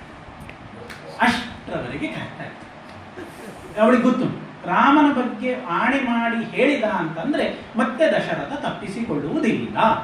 ಅದಕ್ಕೋಸ್ಕರ ಮಾಡ್ತೀಯಾ? ಮಾಡ್ತೀಯ. ತಪ್ಪಿಸಿಕೊಳ್ಳಿಕ್ಕಿಲ್ಲ, ಇಲ್ಲ ತಪ್ಪಿಸಿಕೊಳ್ಳುತ್ತೆ. ನವಪಂಚಚ ವರ್ಷಾಣಿ ದಂಡಕಾರಣ್ಯಮಾಶ್ರಿತ ಚಿರಾಜಿನ ಜಟಾಧಾರಿ ರಾಮೋ ಭವತು ತಾಪಸಃ. 14 ವರ್ಷ ತಾಪಸ ವೇಷದಲ್ಲಿ ರಾಮಚಂದ್ರ ಕಾಡಿಗೆ ಹೋಗಬೇಕು, ನನ್ನ ಭರತ ಸಿಂಹಾಸನದಲ್ಲಿ ಕೂತ್ಕೊಳ್ಬೇಕು. ದೊಡ್ಡ ಬಂಡೆಕಲ್ಲನ್ನು ಎತ್ತಿ ತಲೆಗೆ ಹಾಕಿದಂತಾಗ್ತದೆ ದಶರಥನಿಗೆ. ಕಂಗಾಲಾಗಿ ಹೋಗ್ತಾನೆ, ಭಯ ಇತ್ತು. ಈ ರೀತಿಯಲ್ಲಿ ಅಭಿವ್ಯಕ್ತಗೊಳ್ಳಬಹುದು ಅನ್ನುವಂತಹ ಕಲ್ಪನೆ ಇರಲಿಲ್ಲ. ಕಂಗಾಲಾಗಿ ಹೋಗ್ತಾನೆ, ದಿಗ್ಭ್ರಮೆಯಾಗಿ ಹೋಗ್ತದೆ, ಹುಚ್ಚನಾಗಿ ಹೋಗ್ತಾನೆ. ತಕ್ಷಣದಲ್ಲಿ ಚೆನ್ನಾಗಿ ಬೈತಾನೆ. ಇನ್ನು ಮುಂದೆ ಆ ದಶರಥನ ಪಾಡುಂಟಲ್ವ, ಕಣ್ಣಲ್ಲಿ ನೀರು ತರಿಸುವಂತಹ ರೀತಿಯಲ್ಲಿ ದಶರಥ ಹೋಗ್ತಾನೆ. ಹೇಳ್ತಾನೆ, ನೃಶಂಸೆ ದುಷ್ಟ ಚಾರಿತ್ರೆ ಕುಲಸ್ಯಾಸ್ಯ ವಿನಾಶಿನಿ ಕಿಂಕೃತಂ ತವ ರಾಮೇಣ ಪಾಪೇ ಪಾಪಂ ಮಯಾಪಿವ. ಕೈಕೇಯಿ ಏನು ಮಾಡಿದ್ದಾನೆ ರಾಮನಿಗೆ? ನಾನೇನು ಮಾಡಿದ್ದೇನೆ? ಕಿಂಕೃತಂ ತವ ರಾಮೇಣ, ರಾಮ ಏನು ತಪ್ಪು ಮಾಡಿದ್ದೀನಿ? ನೀನೇ ಹೇಳ್ತಾ ಇದ್ದೀಯಲ್ವ, ರಾಮಚಂದ್ರನಿಗೆ ನಾನು ಬೇರೆ ಅಲ್ಲ, ಕೌಸಲ್ಯ ಬೇರೆ ಅಲ್ಲ ಅಂತ ನೀನೇ ಹೇಳ್ತಾ ಇದ್ದಿ. ಅಂತೂ ಹೇಳ್ತಾ ಇದ್ದವಳು ಈಗ ರಾಮಚಂದ್ರ ಪಟ್ಟದಲ್ಲಿ ಕೂತ್ಕೊಳ್ಬಾರ್ದು ಅಂತ ಹೇಳಲಿಕ್ಕೆ ಇಂತಹ ಯಾನ್ ಕಾರಣ ಕೊಡ್ತಾ ಇದ್ದೀನಿ? ನನ್ನನ್ನು ನೋಡು, ನಾನೇನು ತಪ್ಪು ಮಾಡಿದ್ದೇನೆ? ಇಷ್ಟು ಬದುಕಿನಲ್ಲಿ ನಿನಗೋಸ್ಕರ ಎಲ್ಲ ಕೆಲಸಗಳನ್ನು ಮಾಡ್ತಾ ಬಂದಿದ್ದೇನೆ. ನನ್ನ ಮೇಲೆ, ರಾಮಚಂದ್ರನ ಮೇಲೆ ಯಾಕೆ ನಿನಗೆ ಸಿಟ್ಟು ಅಂತ ಹೇಳ್ತಾನೆ. ಅವ ಬೈಯುವಂಥದ್ದು ನೃಶಂಸೆ, ದುಷ್ಟಚಾರಿತ್ರೆ, ನಿನ್ನ ಕ್ಯಾರೆಕ್ಟರ್ ಸರಿ ಇಲ್ಲ ಅಂತ. ಕುಲಸ್ಯಾಸ್ಯ ವಿನಾಶಿನಿ, ಈ ನನ್ನ ಕುಲವನ್ನು ನಾಶ ಮಾಡಲಿಕ್ಕೋಸ್ಕರ ನೀನು ಬಂದಿದ್ದಿ. ಹಾಗಾಗಿ ನನ್ನಿಂದ ಏನು ತಪ್ಪಾಗಿದೆ, ರಾಮಚಂದ್ರ ಏನು ತಪ್ಪಾಗಿದ್ದಾನೆ, ಬೇರೆ ಬೇರೆ ರೀತಿಯಲ್ಲಿ ಪ್ರಾರ್ಥನೆ ಮಾಡ್ತಾನೆ. ಕೊನೆಗೆ ಹೇಳ್ತಾನೆ, ನೋಡು ಕೈಕೇಯಿ, ಇದು ನಮ್ಮದು ಅರಮನೆ, ಇಲ್ಲಿ ನಾನು ಮತ್ತೆ ನೀನು ಮಾತ್ರ ಇರು, ಬೇರೆ ಯಾರಿಲ್ಲ. ಏನು ನಾವು ಗಲಾಟೆ ಮಾಡಿಕೊಂಡ್ರು, ಏನು ಮಾತಾಡಿದ್ರು ಇದನ್ನು ದಾಟಿ ಹೊರಗೆ ಹೋಗುವುದಿಲ್ಲ. ಹಾಗಾಗಿ ಮನಸ್ಸಿನಲ್ಲಿ ಏನು ಮಾಡಿದ್ಯಲ್ಲ ಅದನ್ನು ಬಿಟ್ಟು ತದಲಂ ತ್ಯಜ್ಯತಾಂ ಏಷಃ ನಿಶ್ಚಯ ಪಾಪ ನಿಶ್ಚಯ. ಈ ಏನು ನಿಶ್ಚಯ ಮಾಡಿಕೊಂಡಿದ್ದಿ, ರಾಮ ಕಾಡಿಗೆ ಹೋಗಬೇಕು, ಭರತ ಸಿಂಹಾಸನದಲ್ಲಿ ಕೂತ್ಕೊಳ್ಬೇಕು ಅಂತ ಕೆಟ್ಟ ತೀರ್ಮಾನ, ಅದನ್ನು ಬಿಟ್ಟು ಇಲ್ಲಿ ಮಾತ್ರ ಇದೆ. ಅಪಿತೆ ಚರಣೌ ಮೂರ್ಧ್ನಾ ಸ್ಪೃಶಾಮೇಷ ಪ್ರಸೀದ. ನಿನ್ನ ಕಾಲು ಹಿಡ್ಕೊಂಡು ಪ್ರಾರ್ಥನೆ ಮಾಡ್ತಾರೆ, ದಮ್ಮೆ ಬಿಟ್ಟು ಈ ಎಲ್ಲ ನಿಶ್ಚಯಗಳನ್ನು ಬಿಟ್ಟು ಇನ್ನು ಬೇಡ. ನೋಡು, ನನ್ನನ್ನು ನೋಡು, ವಯಸ್ಸಾಗಿದೆ, ಕೂಡ್ತಾ ಇಲ್ಲ, ಯಾವಾಗ ಸಾಯ್ತೇನೆ ಅಂತ ನನಗೂ ಗೊತ್ತಿಲ್ಲ. ಎಲ್ಲ ಕಡೆಗಳಲ್ಲಿ ವೃದ್ಧರಿಗೆ ಅಂತ ಮೀಸಲಿರ್ತದೆ. ನನ್ನನ್ನು ನೋಡು, ನನ್ನನ್ನು ನೋಡಿ ಆದರೂ ರಾಮನ ಬಗ್ಗೆ ಕರುಣೆಯನ್ನು ತಾಳುವಂತ ತನ್ನನ್ನು ತೋರಿಸಿಕೊಳ್ತಾನೆ. ಮಮ ವೃದ್ಧಸ್ಯ ಕೈಕೇಯಿ ಗತಾಂತಸ್ಯ ತಪಸ್ವಿನಃ ದೀನಂ ಲಾಲಪ್ಯ ಮಾನಸ್ಯ ಕಾರುಣ್ಯಂ ಕರ್ತು ಮನಸ್ಸಿ. ನಾನು ಮುದುಕನಾಗಿದ್ದೇನೆ, ಆಯಿತು, ಗತಾಂತಸ್ಯ, ಇನ್ನು ಎಷ್ಟು ಸಮಯ ನಾನು ಬದುಕ್ತೇನೆ ನನಗೂ ಗೊತ್ತಿಲ್ಲ, ನಾನು ಸಾಯ್ಲಿಕ್ಕೆ ಸಾಕು. ಗತಾಂತಸ್ಯ ತಪಸ್ವಿನಃ ದೀನಂ, ದಯನೀಯನಾಗಿ ಕರುಣೆಯಿಂದ, ದೀನಂ ಲಾಲಪ್ಯ ಮಾನಸ್ಯ, ನಿನ್ನ ಮುಂದೆ ಕರುಣೆಯಿಂದ ಪ್ರಾರ್ಥನೆ ಮಾಡ್ತಾ ಇದ್ದೇನಮ್ಮ, ನನ್ನ ವಿಷಯದಲ್ಲಿ ಕ್ಷಮೆ ಕೋರು, ರಾಮನ ವಿಷಯದಲ್ಲಿ ಇದ್ದಂತಹ ಸಿಟ್ಟನ್ನು ಮರೆತು ಬಿಡು. ದೀನಂ ಲಾಲಪ್ಯ ಮಾನಸ್ಯ ಕಾರುಣ್ಯಂ ಕರ್ತು, ಒಂಚೂರು ನನ್ನ ವಿಷಯದಲ್ಲಿ ಕರುಣೆಯನ್ನು ತೋರು ಅಂತ ನಿನ್ನ ಕಾಲು ಹಿಡಿತೇನೆ ಅನ್ನುವಲ್ಲಿಯವರೆಗೆ ದಶರಥ. ಇವಳು ಏನಾದರೂ ಮುಗಿದಿಲ್ಲ, ಬಿಡ್ಲಿಕ್ಕೆ ತಯಾರಿ, ಬಂದಂತಹ ಸಿಟ್ಟು ಇಳಿಯುವುದಿಲ್ಲ. ಕೊನೆಗೆ ಹೇಳ್ತಾನೆ, ನೋಡು ಅಂಜಲಿನ ಕುರ್ಮಿ ಕೈಕೇಯಿ, ಕೈ ಮುಗಿತು. ಹಾಗೆ ಹೇಳಿದೆಲ್ಲೋ, ಪಾದವು ಚಾಪಿ ಸ್ಪೃಶಾಮಿತೆ, ನಿನ್ನ ಕಾಲನ್ನು ಬೇಕಾದರೆ ಹೇಳಿದ್ದೆ. ಅಂಜಲಿನ ಕುರ್ಮಿ ಕೈಕೇಯಿ ಪಾದವು ಚಾಪಿ ಸ್ಪೃಶಾಮಿತೆ ಶರಣಂ ಭವ ರಾಮಸ್ಯ ಮಾಧರ್ಮೋ ಮಾಮಿಹ ಸ್ಪೃಶೆ. ರಾಮನ ವಿಷಯದಲ್ಲಿ ಕರುಣೆ ತೋರು. ದಶರಥ ರಾಜ ಅಧಾರ್ಮಿಕ ಅನ್ನುವಂತಹ ಕೆಟ್ಟ ಹೆಸರು ನನಗೆ ಬಾರದೇ ಇರುವ ಹಾಗೆ ನನ್ನನ್ನು ರಕ್ಷಣೆ ಮಾಡು ಅಂತ ಕೈ ಮುಗಿತಾನೆ. ದಶರಥ ರಾಜ ಹೆಂಡತಿಯ ಮಾತಿಗೆ ಕಟ್ಟು ಬಿದ್ದು ಜ್ಯೇಷ್ಠ ಕುಮಾರನನ್ನು ಕಾಡಿಗೆ ಕಳುಹಿಸಿ ಭರತನನ್ನು ಸಿಂಹಾಸನದಲ್ಲಿ ಕೂತ್ಕೊಳಿಸಿದ ಅನ್ನುವಂತಹ ಕೆಟ್ಟ ಅಪವಾದದ ಮಾತುಗಳು ನನಗೆ ಬರಬಾರದು. ನಿನ್ನ ಕಾಲು ಹಿಡಿದು ಕೈ ಮುಗಿದು ಪ್ರಾರ್ಥಿಸ್ತೇನೆ, ದಮ್ಮಯ್ಯ ಹಾಕ್ತೇನೆ, ನೀನು ಕೊಟ್ಟಂತಹ ಕೇಳಿದಂತಹ ಮಾತುಗಳನ್ನು ಬಿಟ್ಟು ಬಿಡು, ರಾಮ ಸಿಂಹಾಸನದಲ್ಲಿ ಕೂತ್ಕೊಳ್ಳಿ, ನಾನು ಧರ್ಮಭ್ರಷ್ಟ ಧರ್ಮಬಾಹಿರ ಅನ್ನುವಂತಹ ಕೆಟ್ಟ ಅಪವಾದ ಕೈಕೇಯಿ ನನಗೆ ಬಾರದೇ ಇರುವ ಹಾಗೆ ರಕ್ಷಣೆ ಮಾಡು ಅಂತ ದಶರಥ ಪ್ರಾರ್ಥನೆ ಮಾಡಿಕೊಳ್ತಾನೆ. ಇದು ಗಟ್ಟಿ ಜೀವ. ಅಂದಾಡುವುದಿಲ್ಲ. ಅವ ಇಷ್ಟೆಲ್ಲ ಹೇಳುವಾಗ ಕೈಕೇಯಿ ಏನು ಹೇಳ್ತಾಳೆ ಗೊತ್ತಂತ, ನೋಡು ಅವಳು ಬೈಯೋದು, ಕ್ಷಮಿಸಿ ಇದು ನಾನಲ್ಲ, ಕೈಕೇಯಿ ಬರು ದರಿದ್ರ ಬುದ್ಧಿಯವನೇ, ನನಗೆ ನನ್ನ ಹತ್ರ ಮಾತಾಡ್ಲಿಕ್ಕೆ ಬರ್ತೀವಿ, ದುರ್ಮತೆ ಅಂತ ಬೈತಾಳೆ ದಶರಥನಿಗೆ, ದುರ್ಮತೆ ಅಂತ ಬೈತಾಳೆ, ದರಿದ್ರ ಬುದ್ಧಿಯವನೇ, ನೀನು ರಾಮಚಂದ್ರನಿಗೆ ಪಟ್ಟ ಕಟ್ಟಿ ಕೌಸಲ್ಯೆಯ ಜೊತೆಯಲ್ಲಿ ಸಿಂಹಾಸನದಲ್ಲಿ ಕೂತ್ಕೊಂಡು ಗಮ್ಮತ್ತು ಮಾಡಬೇಕು ಅಂತ ಇದೆಯಾ? ಸಹ ಕೌಸಲ್ಯ ನಿತ್ಯಂ ರಂತು ಇಚ್ಛಸಿ ದುರ್ಮತೆ, ಕೌಸಲ್ಯೆಯ ಜೊತೆಯಲ್ಲಿ ನಿತ್ಯ ನೀನು ಗಮ್ಮತ್ತು ಮಾಡಬೇಕು ಅಂತ ಇದೆಯಾ? ರಾಮನನ್ನು ಪಟ್ಟಾಭಿಷೇಕದಲ್ಲಿ ಕೂತ್ಕೊಳಿಸಿ ಕೌಸಲ್ಯ ರಾಜಮಾತೆಯಾಗ್ತಾಳೆ, ಪಟ್ಟದ ಮಹಿಷಿ ಆಗ್ತಾಳೆ, ನನ್ನ ಬದುಕು ನಾಯಿ ಪಾಡಾಗ್ತದೆ, ನೀವು ಒಟ್ಟು ಗಮ್ಮತ್ತು ಮಾಡ್ತಾ ಇರಿ, ನಾನು ಕಷ್ಟಪಡ್ತೇನೆ. ನೋಡು ದಶರಥ, ಧರ್ಮವ ಅಧರ್ಮವ ಸತ್ಯವ ಸುಳ್ಳ ನನಗೆ ಗೊತ್ತಿಲ್ಲ, ನಾನು ಏನು ವರ ಕೇಳಿದ್ದೇನೆ ಅದು ನನಗೆ ಬೇಕೇ ಬೇಕು ಅಂತ ಹಠ ಇಡ್ತೇನೆ. ಭವತ್ವ ಧರ್ಮೋ ಧರ್ಮೋವ ಸತ್ಯಂ ವಾ ಯದಿವಾ ನೃತಂ ಯತ್ವಯ ಸಂಶ್ರುತಂ ಪೂರ್ವಂ ತಸ್ಯ ನಾಸ್ತಿ ವ್ಯತಿಕ್ರಮ. ಏನು ಬೇಕು ಅಂತ ಕೇಳಿದ್ದೇನೆ, ನೋ ಅಡ್ಜಸ್ಟ್ಮೆಂಟ್, ಅದು ಬೇಕು ಅಂದರೆ ಬೇಕು. ಧರ್ಮ ಆಗ್ತದೆ ಅಧರ್ಮ ಅದು ನಿನ್ನ ಹಣೆ ಬರ, ನೀನು ಅನುಭವಿಸಿಕೊಳ್ಳು. ನೀನು ಕೊಟ್ಟ ಮಾತಿಗೆ ತಪ್ಪಿ ನಡೆಯುವುದಂಥದ್ದು, ಕೊಟ್ಟ ಮಾತನ್ನು ನಡೆಸುವಂಥದ್ದು, ನೀನು ಸತ್ಯವಂತ ಆಗುವಂಥದ್ದು, ಅಸತ್ಯವಂತ ಆಗುವಂಥದ್ದು, ಅಧಾರ್ಮಿಕ ಆಗುವಂಥ, ಐ ಡೋಂಟ್ ಕೇರ್, ನನಗೆ ಸಂಬಂಧವೇ ಇಲ್ಲ, ಅದೆಲ್ಲ ನಿನಗೆ ಬಿಟ್ಟ ವಿಚಾರ. ಯತ್ವಯ ಸಂಶ್ರುತಂ ಪೂರ್ವಂ ತಸ್ಯ ನಾಸ್ತಿ ವ್ಯತಿಕ್ರಮ. ನಾನು ಕೇಳಿದ ವರದಲ್ಲಿ ಏನು ಅಡ್ಜಸ್ಟ್ಮೆಂಟ್ ಇಲ್ಲ, ರಾಮ ಕಾಡಿಗೆ ಹೋಗಬೇಕು, ಭರತ ಪಟ್ಟಾಭಿಷಿಕ್ತನಾಗಬೇಕು, ಇದಕ್ಕೆ ಯಾವುದೇ ಪ್ರತಿಬಂಧಕ ಇಲ್ಲ ಅಂತ ಹಾಕಿದ ಪಟ್ಟನ್ನು ಇನ್ನಷ್ಟು ಗಟ್ಟಿ ಮಾಡ್ತಾರೆ. ದಶರಥ ಭೂಮಿಗೆ ಬಂದು ಬಿಡ್ತಾನೆ, ಯೋಚನೆ ಮಾಡ್ತಾನೆ, ಛೆ ಏನು ಮಾಡಿದೆ, ಈ ದರಿದ್ರವನ್ನು ಯಾಕಾಗಿ ನಾನು ಸಾಕಿದೆ ಅಂತ ಅವನಿಗೆ ಪಶ್ಚಾತ್ತಾಪ ಆಗ್ತದೆ. ಕೌಸಲ್ಯೆಯ ಬಗ್ಗೆ ಅವನಿಗೆ ಆಗ ಪ್ರೀತಿ ಹುಟ್ಟುತ್ತದೆ. ಮೊದಲ ಬಾರಿಗೆ ಸತತಂ ಪ್ರಿಯಕಾಮಾಮೆ ಪ್ರಿಯಪುತ್ರ ಪ್ರಿಯಮ್ಮದ ನಮಯ ಸತ್ಕೃತ ಪೂರ್ವಂ ಸತ್ಕಾರಾರ್ಹ ಕೃತೆ ತವ, ನಿನಗೋಸ್ಕರವಾಗಿ, ನಿನ್ನಂತಹ ಒಂದು ಕೆಟ್ಟ ಜಾತಿಗೋಸ್ಕರವಾಗಿ ಅಂತಹ ಒಳ್ಳೆ ಕೌಸಲ್ಯೆಯನ್ನು ನಾನು ಎಷ್ಟು ದೂರ ಮಾಡಿದೆ. ಸತತಂ ಪ್ರಿಯಕಾಮಾಮೆ, ನನಗೆ ಬೇಕಾದ್ದು ಮಾಡ್ತಾಳೆ, ಬೇಕಾದಂತಹ ಒಳ್ಳೆ ಮಾತನ್ನು ಹೇಳ್ತಾಳೆ, ನನಗೆ ಒಳ್ಳೆ ಸಂತಾನವನ್ನು ಕೊಟ್ಟಿದ್ದಾಳೆ, ಅಂತಹ ಕೌಸಲ್ಯೆಯನ್ನು ನಿನಗೋಸ್ಕರವಾಗಿ ನಾನು ದೂರ ಮಾಡಿದೆ ಅನ್ನುವಂತಹ ಒಂದು ದೊಡ್ಡ ದುಃಖ ದಶರಥನ ಮನಸ್ಸಿನಲ್ಲಿ ಹುಟ್ಟುತ್ತದಂತೆ ಹೇಳ್ತಾನೆ. ಅಪಥ್ಯ ವ್ಯಂಜನೋಪೇತಂ ಭುಕ್ತಮನ್ನಂ ಇವಾತುರಂ. ಎಂಥ ಹೀಗೆಲ್ಲ ತುಂಬ ದೊಡ್ಡ ಪ್ರಕರಣ ಅದು. ನಮಗೆ ಅಂದರೆ ಅದು ಒಂದೊಂದು ಶ್ಲೋಕವನ್ನು ಹೇಳುವಷ್ಟು ವಿಸ್ತಾರ, ಸಮಯ ಕಡಿಮೆ ಉಂಟು, ಹಾಗಾಗಿ ಸ್ವಲ್ಪ ಮುಂದೆ ಮುಂದೆ ಹೋಗ್ತಾ ಇದ್ದೇನೆ.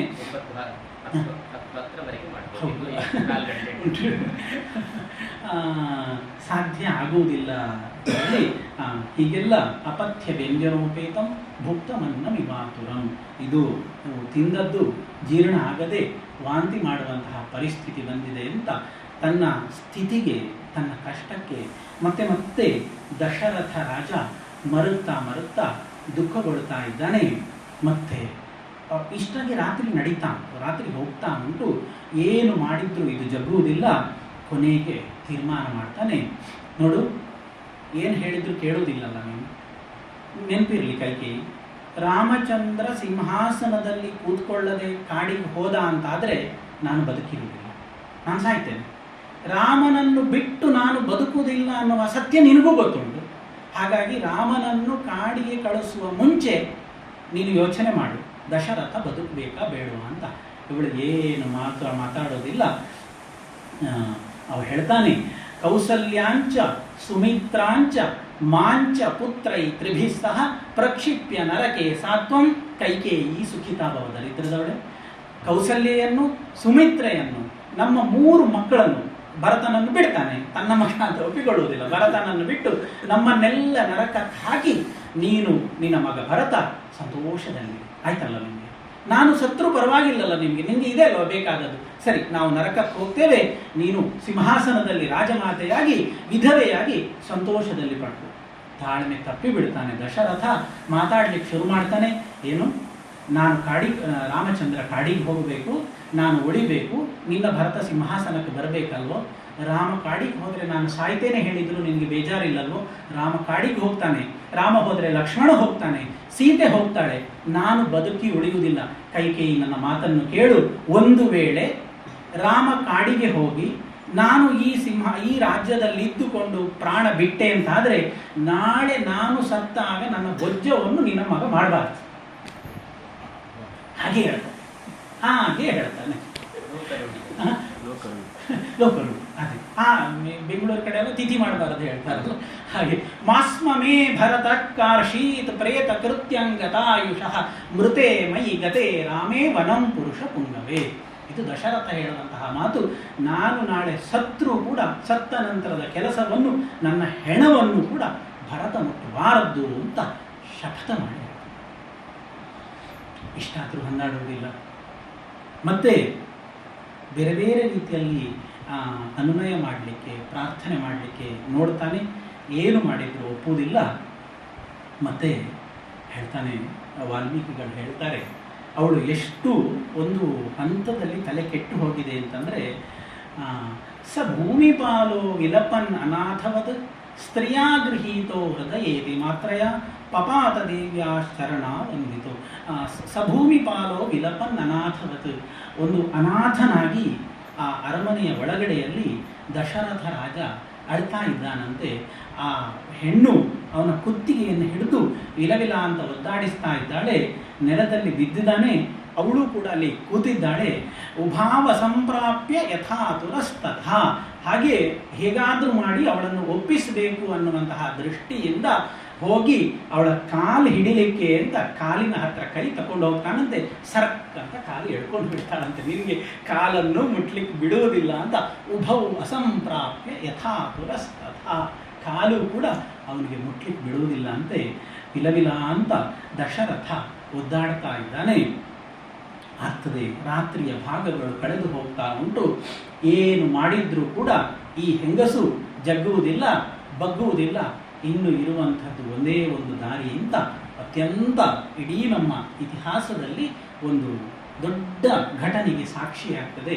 ಆ ಕ್ರೋಧಾಗಾರ ಅವ ಹೇಳ್ತಾನೆ, ಇಷ್ಟೆಲ್ಲ ಮಾಡಿ ಇಷ್ಟೆಲ್ಲ ಆದ ನಂತರವೂ ಕೂಡ ನಿನಗೆ ನನ್ನ ಬಗ್ಗೆ ಕರುಣೆ ಬರ್ತಾ ಇಲ್ಲ ಅಲ್ವೋ? ನಾನು ನನ್ನ ಮದುವೆ ಆದದ್ದು ಯಾಕೋಸ್ಕರ? ಧರ್ಮೇಚ ಅರ್ಥೇಚ ಕಾಮೇಚ ನಾತಿಚರಾಮಿ ಅಂತ ನಾನು ನಿನ್ನನ್ನು ಮದುವೆ ಆದದ್ದು. ಯಾವುದರಲ್ಲಿಯೂ ನಿನಗೆ ತಾತ್ಪರ್ಯ ಇಲ್ಲ, ಗಂಡನ ಬದುಕಿನಲ್ಲೂ ಇಷ್ಟ ಇಲ್ಲ ಅಂತಂದರೆ ನಿನ್ನನ್ನು ಇಟ್ಟುಕೊಂಡು ಏನೂ ಪ್ರಯೋಜನ? ನೀನು ಹೆಂಡತಿ ನನಗೆ ಯಾಕೋಸ್ಕರ ಬೇಕು ಅಂತ ಹೇಳಿ, ಯಸ್ತೆ ಮಂತ್ರ ಕೃತ ಪಾಣಿ ಅಗ್ನೋ ಪಾಪೆ ಮಯಾಧೃತ ತಂತ್ಯಜಾಮಿ ಸುಜಂ ಚೈವ ಸಹ ಪುತ್ರಂ ಸಹತ್ವಯ. ನಿನಗೆ ಡೈವರ್ಸ್ ಕೊಟ್ಟು ಬಿಡ್ತಾನೆ. ಇನ್ನು ಮುಂದೆ ನೀನು ನನ್ನ ಹೆಂಡತಿಯಲ್ಲ, ನಿನ್ನ ಮಗ ನನ್ನ ಮಗ. ತವ ಪುತ್ರಂ ಸಹತ್ವಯ, ನಿನ್ನ ಮಗನ ಜೊತೆಗೆ ನಿನ್ನನ್ನು ಇಬ್ಬರನ್ನು ಕೂಡ ಬಿಟ್ಟು ಬಿಡುತ್ತೇನೆ. ಏನು ಬೇಕಾದರೆ ಸತ್ತುಕೊಳ್ಳಿ, ಇನ್ನು ಮುಂದೆ ನಿಮಗೂ ನನಗೂ ಸಂಬಂಧ ಇಲ್ಲ. ನೆನ್ಪಿಟ್ಟುಕೊಳ್ಳು, ಸತ್ತೆ ಬಿಟ್ಟೆ ಅಂತ ಆದ ಕೂಡಲೇ ನಾನು ಎಲ್ಲ ರಾಮನ ಅಭಿಷೇಕಕ್ಕೋಸ್ಕರ ದೊಡ್ಡ ದೊಡ್ಡ ತೀರ್ಥ ದ್ರವ್ಯಗಳನ್ನು, ಕಲಶ ದ್ರವ್ಯಗಳನ್ನೆಲ್ಲ ತಂದಿಟ್ಟಿದ್ದೇನೆ. ಅದನ್ನು ಪರದನನ್ನು ಸಿಂಹಾಸನದಲ್ಲಿ ಕೂತ್ಕೊಳಿಸಿ ಪಟ್ಟಾಭಿಷೇಕ ಮಾಡಿ ಮೆರಿತೇನೆ ಅಂತ ಯೋಚನೆ ಮಾಡಬೇಡ. ಆ ಎಲ್ಲ ತಂದಿಟ್ಟ ತೀರ್ಥ ಜಲಗಳಿಂದ ರಾಮಚಂದ್ರ ನನ್ನ ವೈಕುಂಠ ಸಮಾರಾಧನೆ ಮಾಡಬೇಕು ಹೇಳ್ತಾನೆ. ರಾಮಾಭಿಷೇಕ ಸಂಭಾರೈ ತದರ್ಥ ಉಪಕಲ್ಪಿತೈ ರಾಮ ಕಾರಯಿತವ್ಯೋ ಮೇ ಮೃತಸ್ಯ ಸಲಿಲಕ್ರಿಯಾಂ. ನನಗೋಸ್ಕರ ನನ್ನ ಎಲ್ಲ ವೈಕುಂಠ ಸಮಾರಾಧನೆಯನ್ನು ದೇವಿ ರಾಮಚಂದ್ರ ಮಾಡಬೇಕು. ಯಾವುದೇ ಕಾರಣಕ್ಕೂ ಕೂಡ ನಾನು ನೀನು ಹೇಳಿದಂತಹ ಮಾತಿಗೆ ಒಪ್ಪುವುದಿಲ್ಲ ಅಂತ ಪಟ್ಟೂರ ಹಿಡಿದು ಕೂತ್ಕೊಳ್ತಾರೆ. ಏನು ಮಾಡಿದ್ರು ಹೇಳುವುದಿಲ್ಲ. ರಾತ್ರಿ ಕಳೀತಾ ಇರುತ್ತದೆ, ಬೆಳಗಿನ ಸುಪ್ರಭಾತದ ಹೊತ್ತಾಗ್ತದೆ. ಮತ್ತೆ ಸುಮಂತ್ರನನ್ನು ಕರೆಸ್ತಾರೆ, ರಾಮಚಂದ್ರನನ್ನು ಕರೆದುಕೊಂಡು ಬರಲಿಕ್ಕೆ ಅಂತ. ಸುಮಂತ್ರ ಬಂದರೆ ಎಷ್ಟು ಕಥೆ, ಆ ಕೈಕೇಯಿಯ ಸ್ವಭಾವದಲ್ಲಿ ಎಷ್ಟು ಗಟ್ಟಿ ಕೂತಿದೆ ನೋಡಿ. ಸುಮಂತ್ರ ಬಂದರೆ ಹೇಳ್ತಾನೆ, ರಾಜ ಎಲ್ಲಿದ್ದಾನೆ ಅಂತ, ದಶರಥ ಎಲ್ಲಿದ್ದಾನೆ ಅಂತ. ಕೈಕೇಯಿ ಏನು ಹೇಳ್ತಾಳೆ ಗೊತ್ತಿಲ್ಲ, ಸುಮಂತ್ರ ರಾಜ ರಜನೀಂ ರಾಮಹರ್ಷ ಸಮುತ್ಸುಕ ಪ್ರಜಾಗರ ಪರಿಶ್ರಾಂತ ನಿದ್ರಾವಶ ಮುಖಾಗತಃ. ರಾಮನಿಗೆ ನಾಳೆ ಪಟ್ಟಾಭಿಷೇಕ ಆಗ್ತದೆ ಅಂತ ದಶರಥನಿಗೆ ತುಂಬ ಸಂತೋಷ ಆಗಿದೆ. ರಾತ್ರಿ ಪೂರ್ತಿ ನಿದ್ರೆ ಮಾಡಲಿಲ್ಲ. ಆ ನಿದ್ರೆ ಮಾಡದೇ ಇರೋದರಿಂದ ಸುಸ್ತಾಗಿದ್ದಾನೆ, ಈಗ ಮಲ್ಕೊಂಡಿದ್ದಾನೆ ಅಂತ ಹೇಳ್ತಾರೆ. ನೀನು ಹೋಗಿ ರಾಮಚಂದ್ರನನ್ನು ಇಲ್ಲಿಗೆ ಕರ್ಕೊಂಡು ಬಾ ಅಂತ ಹೇಳಿ. ಸುಮಂತ್ರ ಬುದ್ಧಿವಂತ, ಇವಳ ಹಣೆ ಬರೆಲ್ಲ ಅವನಿಗೆ ಗೊತ್ತುಂಟು. ಅಶ್ರುತ್ವ ರಾಜವಚನಂ ಕಥಂ ಗಚ್ಚಾಮಿ ಭಾಮಿನಿ. ನೀನು ಹೇಳ್ಬೋದು, ದಶರಥ ಹೇಳದೆ ಹೋಗ್ಲಿಕ್ಕಾಗುವುದಿಲ್ಲ ಕೈಕೇಯಿ ಅಂತ ಹೇಳ್ತಾನೆ. ದಶರಥ ಮಲ್ಕೊಂಡಲ್ಲಿ ಹೇಳ್ತಾನಂತೆ, ಹೋಗಿ ಕರ್ಕೊಂಡು ಬಾ ಅಂತ.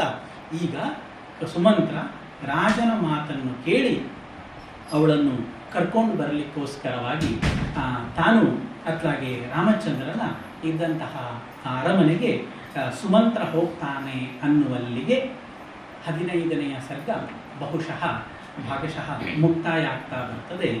ಇನ್ನು ಸಮಯ ಹೀಗೆ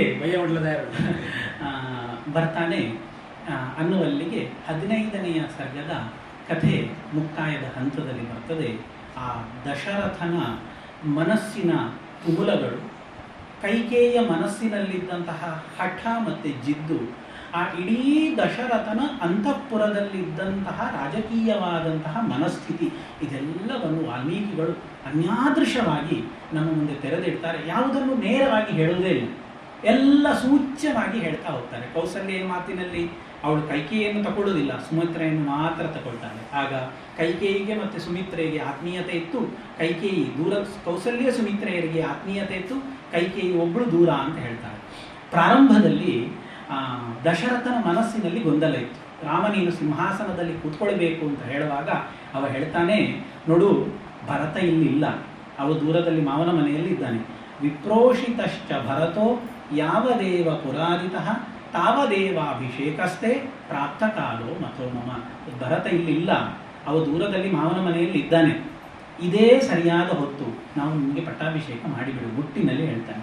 ಅಲ್ಲ, ಭರತನ ಬಗ್ಗೆ ನಿಮಗೆ ಸಂಶಯ ಉಂಟಾ ಕೇಳಿದರೆ, ನನಗೇನು ಸಂಶಯ ಇಲ್ಲ, ಜ್ಯೇಷ್ಠಾನುವೃತ್ತಿ, ದೊಡ್ಡವರು ಹೇಳಿದ್ದನ್ನು ಕೇಳ್ತಾನೆ, ಧರ್ಮಾತ್ಮ, ಅವ ಧಾರ್ಮಿಕ, ಸಾನುಕ್ರೋಶೋ ಜಿತೇಂದ್ರಿಯ, ಒಳ್ಳೆ ಬುದ್ಧಿಗಳೆಲ್ಲ ಉಂಟು. ಆದರೆ ರಾಮ ಕಿನ್ನು ಚಿತ್ತಂ ಮನುಷ್ಯಾಣ ಅನಿತ್ಯಮಿತಿ ನೇಮತಿ, ಮನುಷ್ಯ ಅಲ್ವ, ಎಷ್ಟಾದರೂ ಕೂಡ ಒಂದೇ ಬುದ್ಧಿ ಯಾವಾಗ ಸಹ ಇರ್ತದೆ ಅಂತ ಹೇಳಲಿಕ್ಕೆ ಬರೋದಿಲ್ಲ. ನಾಳೆ ನಿಮ್ಮ ಸಿಂಹಾಸನಕ್ಕೆ ಭರತನೇ ತೊಂದರೆಯನ್ನು ಕೊಟ್ಟಾನು ಅನ್ನುವಂತಹ ಸೂಕ್ಷ್ಮ ಮಾತು ದಶರಥ ರಾಮಚಂದ್ರ ಮಾತಾಡುವುದಿಲ್ಲ. ಅದು ಆಶ್ಚರ್ಯ, ಏನು ಕಮಕ್ ಕಿಮಕ್ ಅನ್ನೋದಿಲ್ಲ, ಅವ ಸುಮ್ಮನೆ ಕೂತ್ಕೊಳ್ತಾನೆ. ಅಂತೂ ಇಂತಹ ಮನಸ್ಸಿನಲ್ಲಿರುವ ಭಾವನೆಗಳನ್ನು, ನಮ್ಮ ತುಮುಲಗಳನ್ನು, ನಮ್ಮ ದುಃಖವನ್ನು ಆ ಸುಂದರವಾಗಿ ಅಭಿವ್ಯಕ್ತಗೊಳಿಸುವುದರಲ್ಲಿ ವಾಲ್ಮೀಕಿಗಳಿಗೆ ಸರಿಸಾಟಿ ಮತ್ತೊಂದಿಲ್ಲ ಹೇಳುವಷ್ಟು. ಆ ದೃಷ್ಟಿಯಿಂದಲೂ ಕೂಡ ಆದಿಕವಿಯೇ ಮೊದಲ ಕಾವ್ಯವನ್ನು ಕೊಟ್ಟದ್ದು ಅನ್ನುವ ದೃಷ್ಟಿಯಲ್ಲಿ ಆದಿಕವಿ ಹೌದು. ಆದರೆ ಇಂತಹ ಭಾವನೆಗಳನ್ನು, ಮನುಷ್ಯನ ಸಂಬಂಧಗಳನ್ನೆಲ್ಲ ತೋರಿಸಿಕೊಟ್ಟಂತಹ ಕಾರಣದಿಂದ ಆದಿಕವಿಯೇ ಹೌದು. ಇಂಥಕ್ಕೆ ಸಾಟಿಯಾದ ಮತ್ತೊಂದು ಕವಿ ಎಲ್ಲ ಮುಂದೆ ಬರುವಂತಹ ಪ್ರಕರಣಗಳು ತುಂಬ ಗಲಾಟೆ, ಎಲ್ಲ ಗಲಾಟೆ. ಕೆಲವು ಗಲಾಟೆ ಹೇಗೆ ಮಾಡಬಾರದು ಅಂತ, ಕೆಲವು ಗಲಾಟೆ ಹೇಗೆ ಮಾಡಬೇಕು ಅಂತ. ರಾಮ ಸೀತೆಗೆ ಗಲಾಟೆ ಆಗ್ತದೆ, ರಾಮ ಲಕ್ಷ್ಮಣನಿಗೆ ಗಲಾಟೆ ಆಗ್ತದೆ, ಕೌಸಲ್ಯ ರಾಮರಿಗೆ ಗಲಾಟೆ ಆಗ್ತದೆ, ಎಲ್ಲರಿಗೂ ಗಲಾಟೆ ಆಗ್ತದೆ. ಕೊನೆಗೆ ಭರತನಿಗೂ ಕೈಕೇಯಿಗೂ ಗಲಾಟೆ ಆಗ್ತದೆ. ಎಲ್ಲ ಗಲಾಟೆಗಳು ಕೂಡ ಕೆಲವು ಗಲಾಟೆ ನಾವು ಹೇಗೆ ಮಾಡಬೇಕು ಅಂತ, ಕೆಲವು ಹೇಗೆ ಮಾಡಬಾರದು ಅಂತ ಈ ರೀತಿಯಲ್ಲಿ ಮುಂದುವರಿಯುತ್ತದೆ. ಆ ದಶರಥನ ಕೋಪಗ್ರಹ. ಸುಮಂತ್ರ ತಾನು ರಾಮಚಂದ್ರನನ್ನು ಕರ್ಕೊಂಡು ಬರಲಿಕ್ಕೆ ಹೋಗ್ತಾನೆ. ದಶರಥ ಅಸಂಪ್ರಜ್ಞಾತ, ಅತ್ಲಾಗೆ ಎಚ್ಚರವೂ ಅಲ್ಲ, ಇತ್ಲಾಗೆ ನಿದ್ರೆಯೂ ಅಲ್ಲ ಅನ್ನೋಂಥ ಒಂದು ಮಧ್ಯದ ಸ್ಥಿತಿಯಲ್ಲಿ ವಿಲವಿಲ ಅಂತ ಒದ್ದಾಡ್ತಾ ಇದ್ದಾನೆ. ಏನು ಚಿಂತೆ ಇಲ್ಲದೆ ನಿಶ್ಚಿಂತೆಯಿಂದ ಕೈಕೇಯಿ ಇರ್ತಾಳೆ. ಕೊನೆಯವರೆಗೂ ಕೂಡ ಅವಳು ಹೀಗೆ ಇರ್ತಾಳೆ, ಅಂದಾಡುವುದಿಲ್ಲ. ಆ ಮಂತ್ರೆ ಹಾಕಿದ ಮದ್ದು, ಆ ಪೆಟ್ಟು ಅಷ್ಟು ಕೆಲಸ ಮಾಡ್ತದೆ. ಮತ್ತೆ ಭರತ ಬಂದಾಗ ಮುಂದಿನ ಭಾಗ ಪ್ರಸಂಗವಶಾತ್ ಹೇಳಿ ಬಿಡ್ತೇನೆ. ಮತ್ತವ್ರು ಹೇಳ್ತಾರೆ, ಭರತ ಬಂದು ಕೇಳ್ತಾನೆ, ಅಮ್ಮ ಅಪ್ಪ ಎಲ್ಲಿದ್ದಾನೆ ಅಂತ. ಇವಳು ಹೇಳ್ತಾಳೆ, ಯಾಗತಿ ಸರ್ವಭೂತಾನಾಂ ತಾಂಗತಿಂದೇ ಪಿದಾಗತ. ಎಲ್ಲರೂ ಒಂದು ದಿವಸ ಎಲ್ಲಿಗೆ ಹೋಗ್ಬೇಕು ಅಲ್ಲಿಗೆ ಹೋಗಿದ್ದಾನೆ ಅಂತ ಹೇಳ್ತಾಳೆ. ಏನೂ ಚಿಂತೆ ಇಲ್ಲ, ಅಷ್ಟು ನಿರ್ದಯಿಯಾಗಿ ನಿಷ್ಕರುಣೆಯಾಗಿ ಬಿಟ್ಟಿರ್ತಾಳೆ. ಮತ್ತೆ ಭರತ ಬಂದು ಸರಿ ಝಾಡಿಸಿದ ನಂತರ ತಲೆಗೆ ಏರಿದ ಪಿತ್ತ ಇಳಿತದೆ. ಅಂತೂ ಈಗ ಪೂರ್ತಿ ಆವೇಶದ ಸ್ಥಿತಿಯಲ್ಲಿ ದಶರಥ ಬಿದ್ದು ಒದ್ದಾಡ್ತಾ ಇದ್ದಾನೆ. ಸುಮಂತ್ರ ರಾಮನನ್ನು ಕಟ್ಕೊಂಡು ಬರಲಿಕ್ಕೆ ಹೋಗ್ತಾನೆ. ಈಗಾಗಲೇ ಅಯೋಧ್ಯ ನಗರ ತುಂಬ ಉತ್ಸವದ ವಾತಾವರಣ, ಎಲ್ಲ ಜನಗಳು ಹರ್ಷ ಸಮುತ್ಸುಕರಾಗಿದ್ದಾರೆ. ಕೋಪಗೃಹದಲ್ಲಿರುವ ಕೈಕೇಯಿಗೆ ಮಾತ್ರ ಘಟನೆ ಗೊತ್ತಿರ್ತದೆ, ರಾಮನಿಗೂ ಗೊತ್ತಿಲ್ಲ, ಕೌಸಲ್ಯಗೆ ಗೊತ್ತಿಲ್ಲ, ಸುಮಿತ್ರೆಗೆ ಗೊತ್ತಿಲ್ಲ, ಯಾರಿಗೂ ಗೊತ್ತಿಲ್ಲ ಅನ್ನುವ ಪರಿಸರದಲ್ಲಿ ರಾಮಚಂದ್ರನನ್ನು ಸುಮಂತ್ರ ದಶರಥನಲ್ಲಿಗೆ ಕರ್ಕೊಂಡು ಬರ್ತಾನೆ ಅನ್ನುವಲ್ಲಿಗೆ ನನ್ನ 1 ಗಂಟೆ ಆಯಿತು. ಮುಂದಿನ ಮಾತು ಸುಬ್ರಹ್ಮಣ್ಯ ಭಟ್ರು ಹೇಳ್ತಾರೆ. ನಮಸ್ಕಾರ. ಮುಂದಿನ ಉಪನ್ಯಾಸಕ್ಕೆ